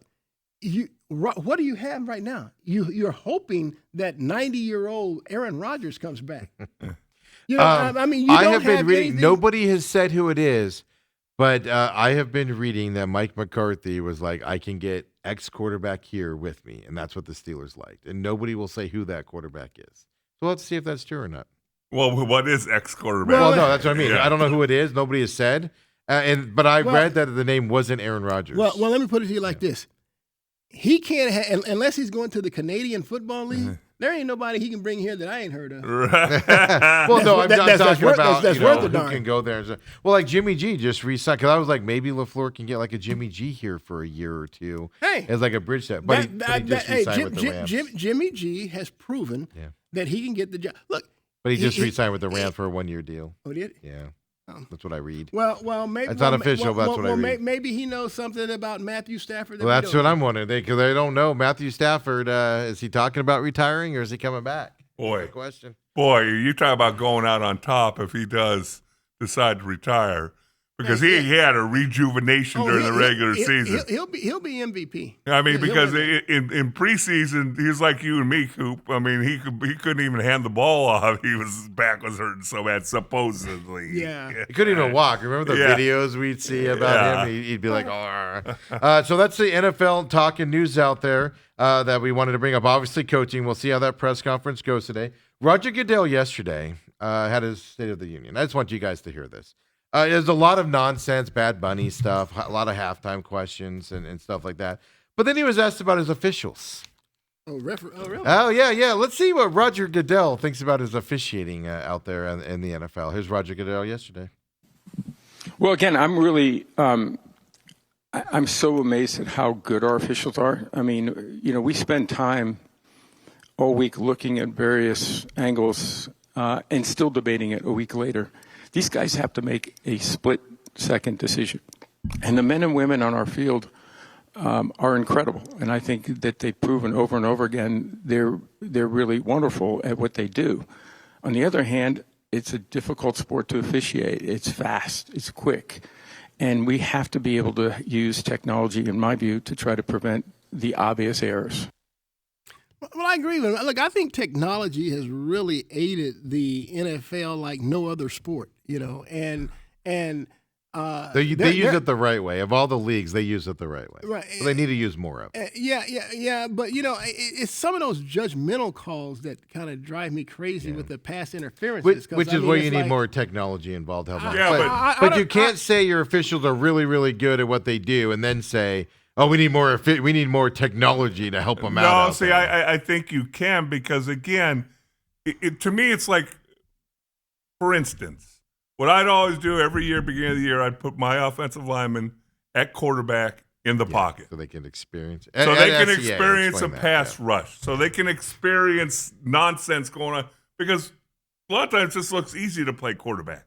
But now when you throw all those things in there, you realize it's a little harder than I give it credit for. Those officials, I agree with Goodell because we've done that. They make a call, and a week later you're still debating it, and you got and you got to make a That's where the technology comes in. Well, let me tell you. See, the most egregious call I've ever seen in my life in the NFL when they had technology and they went and it clearly told me that they did not like the Raiders. I mean, that Tuck call, brother. Let me tell you something. I'm not a Patriots fan. I'm not a Raiders fan. Yeah, they went I deep into the didn't rule book for have that a one. dog in the fight. I kept saying to myself, I'm watching the game. Look, it's a fumble. Let's just move on to the next play. And when they made the call and the Tuck rule, I mean, even a guy like Gruden said, "What? I've never heard of that." You know, I mean, no one had ever heard of a Tuck call, a Tuck rule. Yeah. I mean, stop it. So that's the most egregious. That's when I knew that there was some hanky panky with that because that wasn't right. I would actually argue here, like when he says we look at it during the week and we're still arguing about it. That's hogwash. Because how many replays do we look at and we go, okay, that's the call. It makes sense. But they make that call in a replay. There's still a number of calls. That's not because your rules are too convoluted then. Hey, there is another. When they're arguing about what's a catch or not all week long. Because the NFL doesn't know what a catch is. Well, I'll grant you that. But the second most egregious call was that pass interference that in that Rams Saints game, the playoff game. That can be fixed in 2 seconds with somebody going, you guys are dumbasses. Return that call. Replace that, please. But that's the problem. See, that's the issue, though. And there is no replay to fix pass interference. There needs to be more eye in the sky calling that. So even on pass interference where it's a judgment call. Sometimes they're not judgment calls. Sometimes there's an outright tackle that a ref throws that doesn't throw a flag on that you can throw a flag on. But here's the deal. Do you guys want to hear my conspiracy theory? Go ahead. Well, do you? I know they give the challenge flag, and if you get it, do you open up Pandora's box and include pass interference? This is my argument here. Most of the pass interferences that we look at and everything, you can tell if it's by the rule or not, and you can tell pretty quickly. You could fix that instantly, right? But how many times you hear referees where the referees huddle together? You can't tell me that somebody's not in their ear. Oh, absolutely they are. Telling them, hey, you guys missed it. And most of the time, if you pay attention, when they pick up the flags, it's on those judgment calls. And you can't tell me that somebody's not in their ear going, that was a horrible flag. Pick that up. You didn't see it. Say you didn't see it. And then the ref goes, no flag, no flag. They're getting the help regardless. They're not publicizing. They're not getting the help. You need to be more forthcoming about it. That's my conspiracy theory of the day. They're in their ears telling them on these judgment calls, and they're telling them what to do. When it's egregious. Well, I think I see that. I think I see that more on like possession plays. Was it a fumble? Was it an incomplete pass or anything? I thought they got the play call wrong with the Jarrett Stidham pass when he clearly did the two-hand deal like that. It didn't look like a lateral to me. But it went backwards right off the bat. That was the I didn't see it. I mean, what am I looking at then? I must be blind. I didn't see the ball go backwards. I mean, they probably debated that for a whole week in the NFL offices, Coop. Wow. Wow. Hey, let's take a break here. Come back. We got some baseball we got to talk. Cardinals, I got to get your thoughts on Bobby Hurley. What? We got to pick a game to go to see Bobby Hurley's last game. There's also the NBA trading deadline on Thursday. I mean, I'm going to get you guys thoughts on that. Yeah, we got that coming for you as well. Coming back, folks. Main events with Coop.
And we're back here, main event Tuesdays with Bruce Cooper. Local legend out there from Channel 12 joins us on Tuesdays and everything. Yeah, by the way, I meant to tell you during the break, unwind that a little bit more because I got a couple more clips here for you, so you're not choking on your headset there, and everything. Hey, let's just hit up college basketball really quick. To me, ASU just doesn't have the length to compete with Arizona or the physicality. They got out-physicaled in that game, specifically the second half. Your quick thoughts on that on Saturday? You're absolutely right. I mean, as skilled and as talented as Masamba Diop is, their 7-foot freshman center, there's no question that he's an NBA prospect, NBA talent, and he'll be there. But he's too slight. He needs some physicality. He's like Victor Wembanyama when he came in the league. He's just too slight. You know, you got to get in that weight room. You got to build it up. And they just don't really have anybody that imposes any type of physicality. I mean, the ball, they don't have anyone that goes and gets the ball, if you will. That's when a great rebounder is. You see the ball's yours. Kobe do that with the Wildcat. Yeah, that ball's mine. I'm going to go get it. Right. And he doesn't have that. He doesn't have that mindset. The ball has to come to them as opposed to them going to get it. He's too nice. Yeah. That was exposed on Saturday. And so, but I during the broadcast, I was really blown away by this. They said that Arizona Wildcats, and they have played one of the more grueling schedules. They played it's about to get tough again. And they said that they've only either trailed or been tied at halftime 3 times. And 2 of those have been against ASU. I'm like, what the freak? What the heck is that all about? Playing down to the competition. 50 points in the paint for Arizona on Saturday, 20 for Arizona State.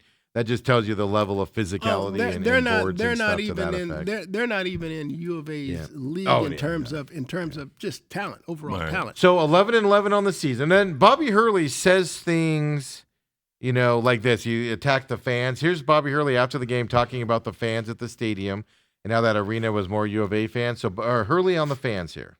Our fans that did show up were vocal. Unfortunately, there were too many red shirts in the arena, so it was not a home game. It was like a crowd 50-50, 60-40 either way.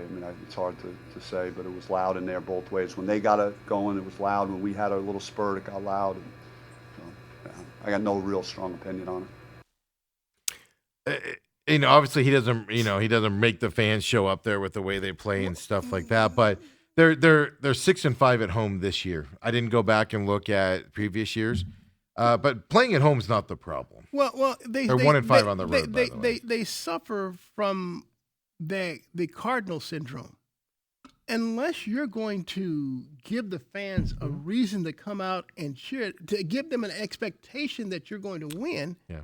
Well, at least play hard. They're not going to show up. Yeah, right. Play hard. You're only going to get the loyal ones. But he's complaining about the fans. Not a home game. They're 6-5 at home, 1-5 on the road. So. You can't have it both ways. To me, he's making excuses. Steve, I didn't take him as complaining. I didn't hear the question, so you missed the context. Well, no, but I'm putting it on top of a couple weeks ago when he said our fans are boring and the Morgan here. And, well, it is, but he did also qualify that by saying we don't give them a reason to come and show up. Yeah. And so I just look.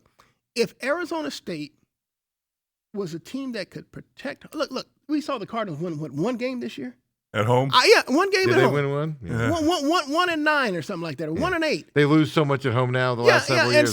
So fans just sell the tickets. Right. And when they were in Sun Devil Stadium, you used to make the excuse, it's too hot, they got the metal. No. When you win, they will show up. Yeah. If ASU wins on a consistent basis and stuff like that, they will show up. Yeah. You had looked no further than the Phoenix Suns and the arena this year versus last year. Yeah. And there's no comparison. Yeah, last year you could buy tickets for like $4. Upper level tickets for $4. And so, Good luck doing that this year. So Bobby has a roster problem. And I think that ASU has to turn the page now. Yeah. Because they got to bring in. They got to do it before the end of the season? They got to change it. No. What good would that do? Well, I don't know. Maybe a coach that's not depressed after every game. No, it's not going to help him this year. Yeah, Coach Irv will help him with his positivity. So at the end of the day, they still have the same. They have a month left. roster. No, I don't disagree. But they have to turn the page because now if you bring in a new face, that new face may be a little bit more energetic. He may have a few more connections, and maybe you have a booster base that will throw in more money to bring in. I made players. the analogy last week. Last Wednesday, Molly Miller played Arizona, and she beat Arizona. First time since 2022, the women's program has beat the Arizona women's program and everything. She's celebrating. She's in the crowd, high-fiving people.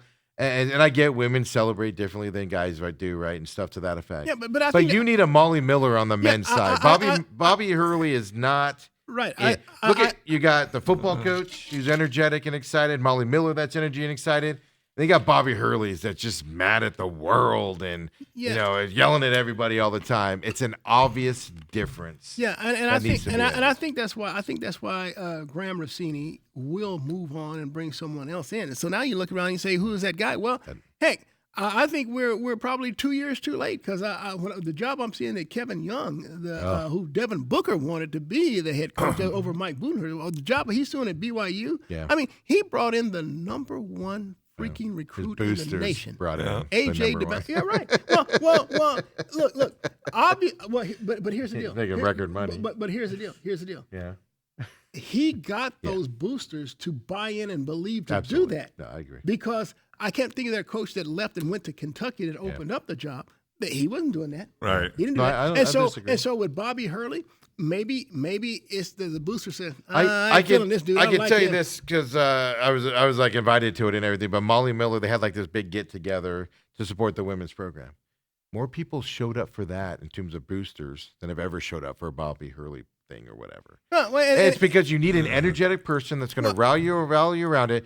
And Bobby Hurley's just he hasn't been it for a long time and stuff. And I know we're moving away from him and stuff. But How about a guy named Bryce Drew? He's sitting over there at Grand Canyon. that's what I'm leaning towards here. Is Well- you have people local that could easily come over and rebuild the program that with that energetic. They're younger, they're energetic. Not that Bobby Hurley's an old man, but you need somebody in today's day and age. To me, I've been reading stories. Bobby Hurley's temperament's not made for like national people talking about it. You know, he's not in today's basketball program. He's not going to be successful coaching today's kids and Well, stuff. to that I effect. think So you need somebody that can do that. Well, I think he's hurting the program from this standpoint that boosters don't want to support him. I want nothing to do with him. I want Right. zero of my Right. money that And- goes to ASU to right. go anywhere near the basketball program Right. because of him. Period. Right. Yeah. And, And so and by the way, I felt that way for like 3 years now. Yeah, and so 2 to 3 years. I think for ASU to turn the corner from that standpoint, that they have to turn the page Yeah. with Bobby Hurley. He's had 10 years. Yeah. It's not like, hey, have you given enough mean- time? Have you? I mean, hey, the officials- have you let him build this program up over and through recruiting classes? And it hasn't worked. Right. I'm of the opinion we need to just give the officials a break, man. They've taken abuse for 10 years, and we need their mental health to get better here as well, right? Yeah, Hey, well, I've actually, and I had never really thought of Bryce Drew, but I mean, do you really want to go raid Grand Canyon a second cares? consecutive year? Well, Who hey, cares? Absolutely. if you got Who the same cares? Do it. results, Yeah, but I look around and I don't know that I want to exhaust more avenues before I go there. No, I know. He's just throwing it out. But that's the Yeah. obvious Molly Miller connection that Right. you can look at. No, there's got to be somebody that's young, energetic, that can come in here. Like Herb Sendek was a great basketball mind, but dude was hard to talk to. Very technical, very stale, stuff to that effect. Herb is also ultra sensitive.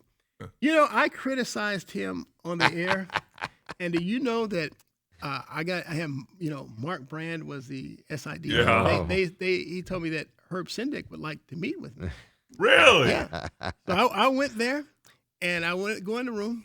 So he has a projector screen up, and he's playing and he's trying to talk about what he's doing based on my criticisms.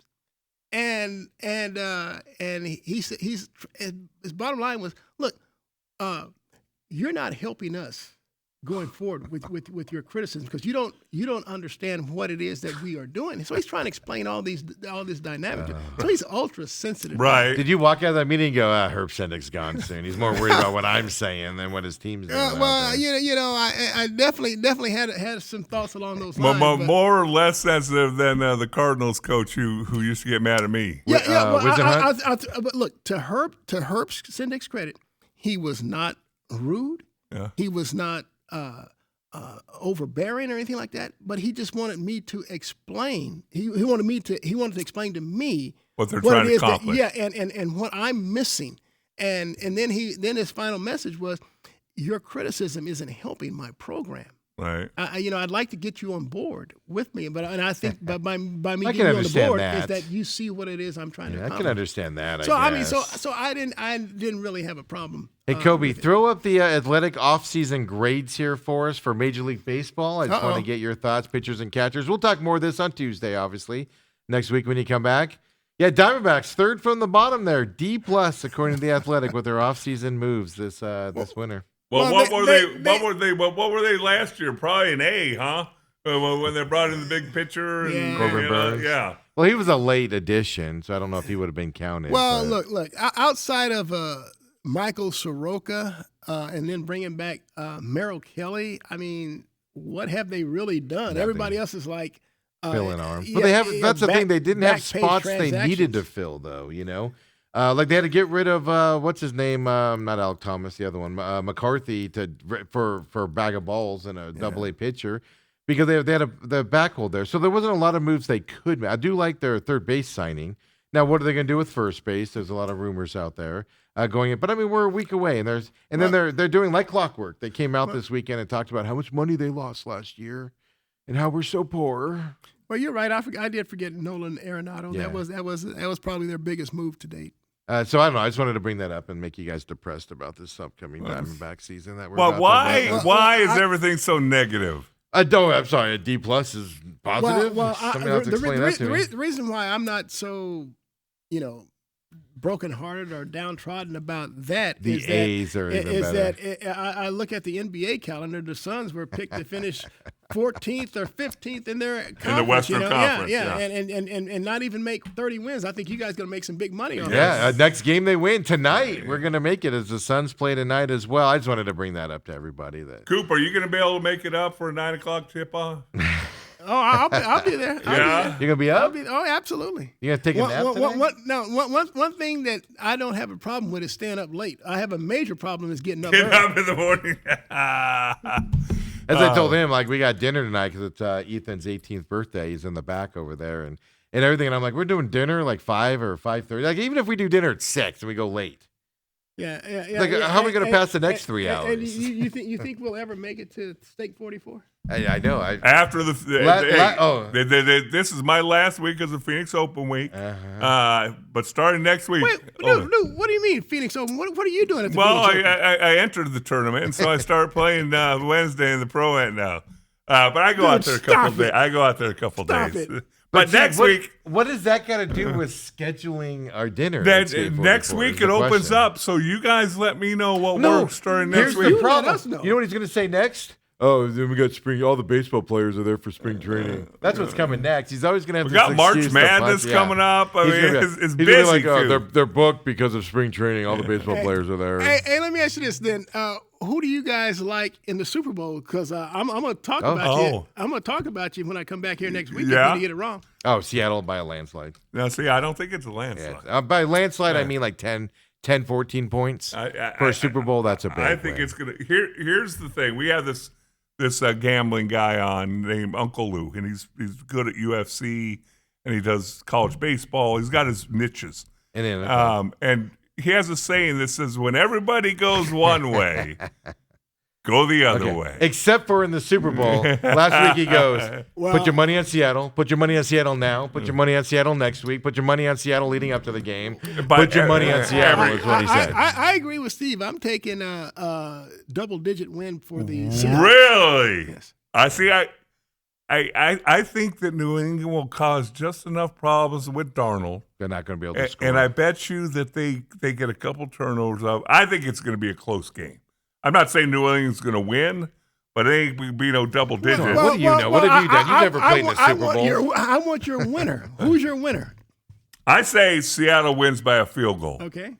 Yeah, Seattle by 10 We or both so, got yeah. double digits. Yeah, and look Unfortunately. at you two. You're two knuckleheads. Man, look at us, smart men over here. All right, NBA trade deadline. I don't want to Yeah. jump over here. Oh, yeah. No, let's get it. But I don't really expect a whole lot out of the Suns outside of Nick Richards trades. But I'll tell you what I have seen. They've been exposed on the boards. And you know what really teed me off in the Clippers game? Because I talked about it with the Miami game. Did you see that Ty Lue played Zubac Yep. and Brooks Lopez together? Well, They killed some. that was the story of it. Was and- ASU has a length problem and Suns have a length problem. But Ott, and again, I can't say anything about him based on the greatness that he's been this year with the Suns. Why can't he play Oso and Williams together? I mean, Well, that's what drives me crazy. But it even goes a step farther. They had nobody to guard Kawhi Leonard, which if you don't know, Kawhi Leonard is a basketball player, but he's got length. He's got when he puts his arms up there to shoot, it's impossible to block Well, the there's shot. a lot of people who So, can't guard yeah. Kawhi That's- Leonard. Yeah, but that's my point. They couldn't guard at any point out there with the length of the Clippers. Okay, that they but played what with. I'm going to hear, listen to this But and I see agree what with you you think. on that too. Okay. Number one, they shot 35% from two. Okay, that doesn't happen. Number two, if you don't have those two big brute guys, don't you try and beat them with speed and make those guys come out and play defense and hit open shots? But Dale, here's the problem. You have to be perfect, and they don't, because they can get the rebound and shoot again, and get the rebound and shoot again and rebound. I saw that too many times. Yeah, it happened a lot. They got second, third, fourth, and fifth opportunities in one trip down the court. You know, I think you know how I feel. The fact that if something's not working, I'm going to try something different. Guess what? If you play those two together, that might not work. But I'm going to give it a shot. Yeah, so you gotta try it. Look, you're going to negate their dominance on the board. You would think, yeah. 63 total rebounds by the Clippers, 35 for the Suns. Oh, gee, that's almost a 30-point I wanted to look difference. it up to make sure I was right. That Offensive is- rebounds, that's- 15 for the Clippers, 10 for the Suns, but no, 48 defensive rebounds for the Clippers, 25 for the Suns.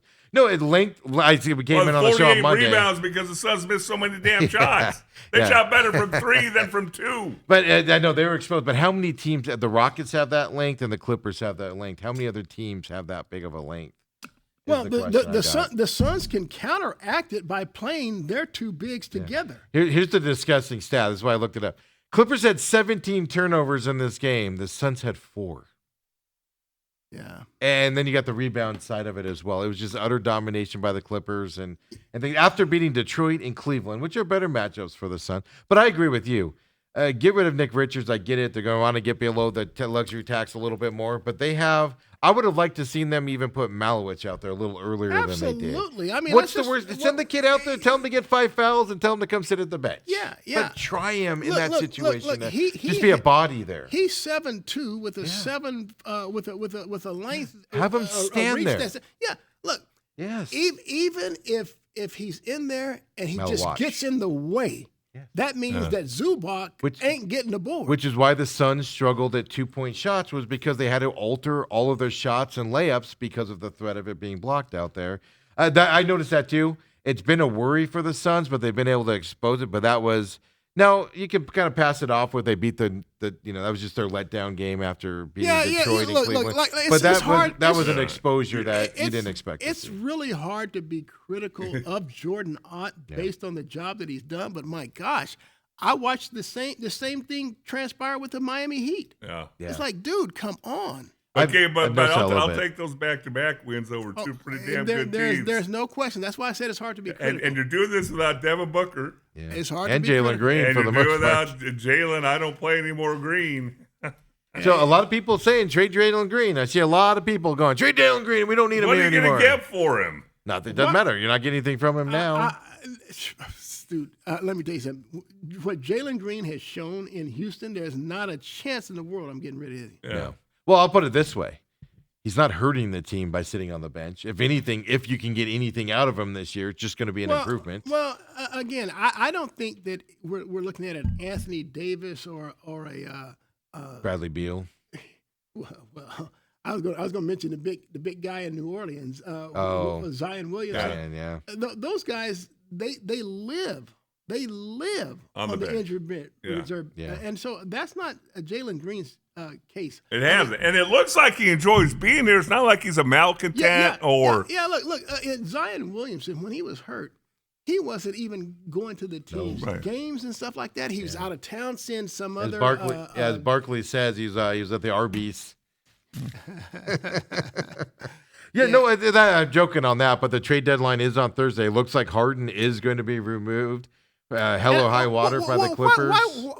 I'm trying to understand. What changed in a week? Well, so that's what I was telling Dale. I think, and Kawhi Leonard was peppered with trade questions with Harden yesterday, and he answered them very neutral as possibly he could answer them, just very neutral. Well, look, But that tells me Kawhi Leonard didn't like Chris Paul there, so they jettisoned him out.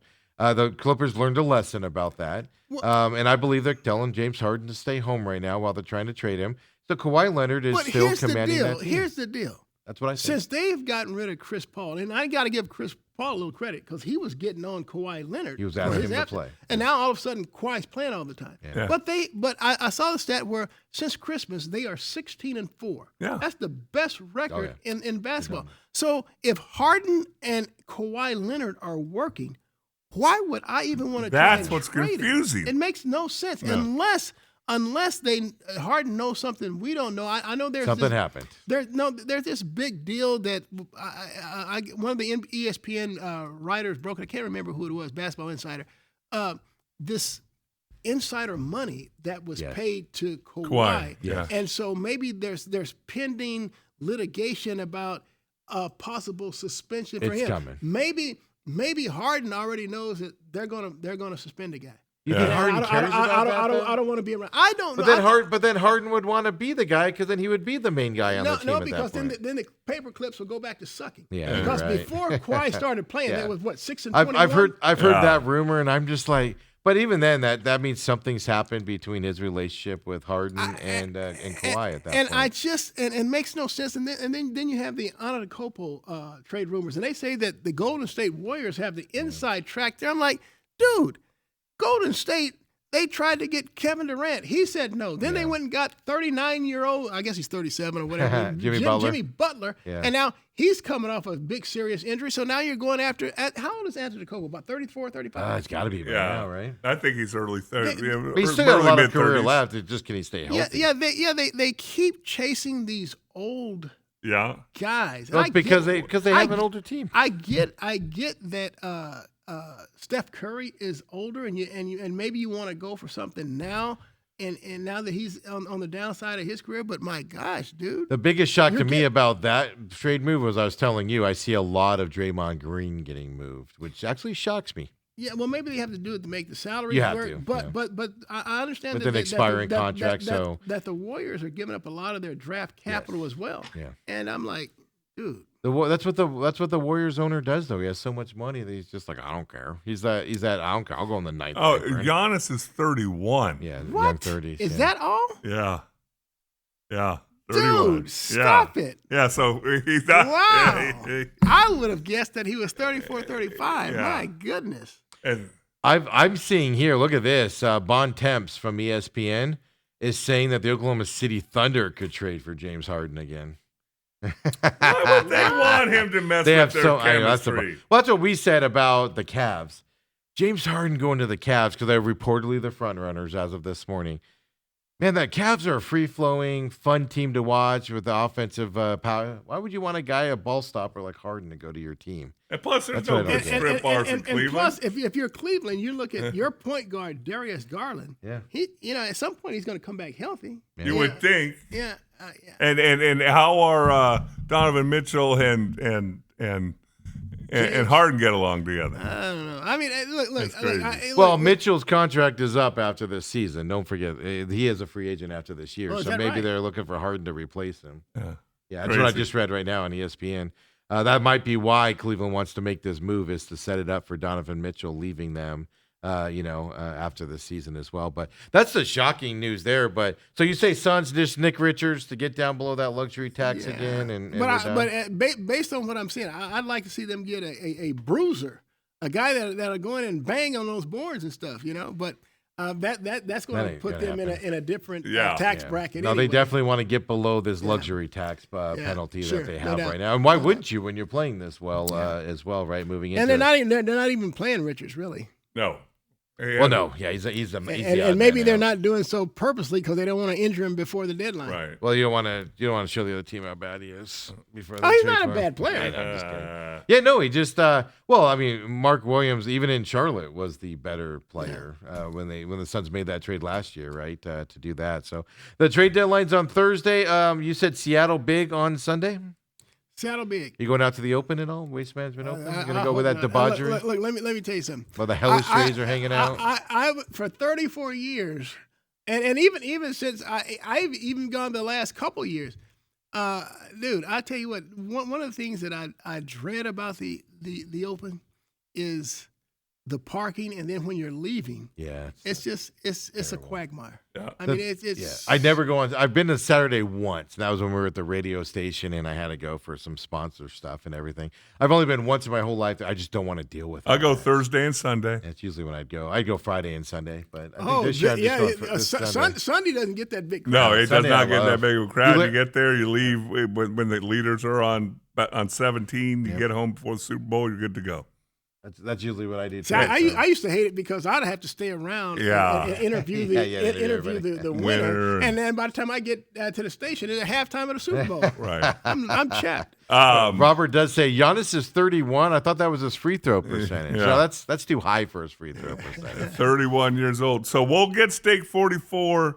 We'll talk about it next week, but my schedule frees up a lot, Coop. So we'll come up with a Hey, name. but can we get some cookies by design, or cookies for home, or whatever? I mean, That's long gone, Coop. I sold that. You had your share of those back in the day. Yeah. did. They even they were so traumatized by it that the new owner shut it down recently, right? Yeah. Like Dude, a couple stop months it. ago. Yeah, well, once Hellas Trade leaves, hey, Well- SMU program gets shut down. Cowboys, they don't win a Super Bowl.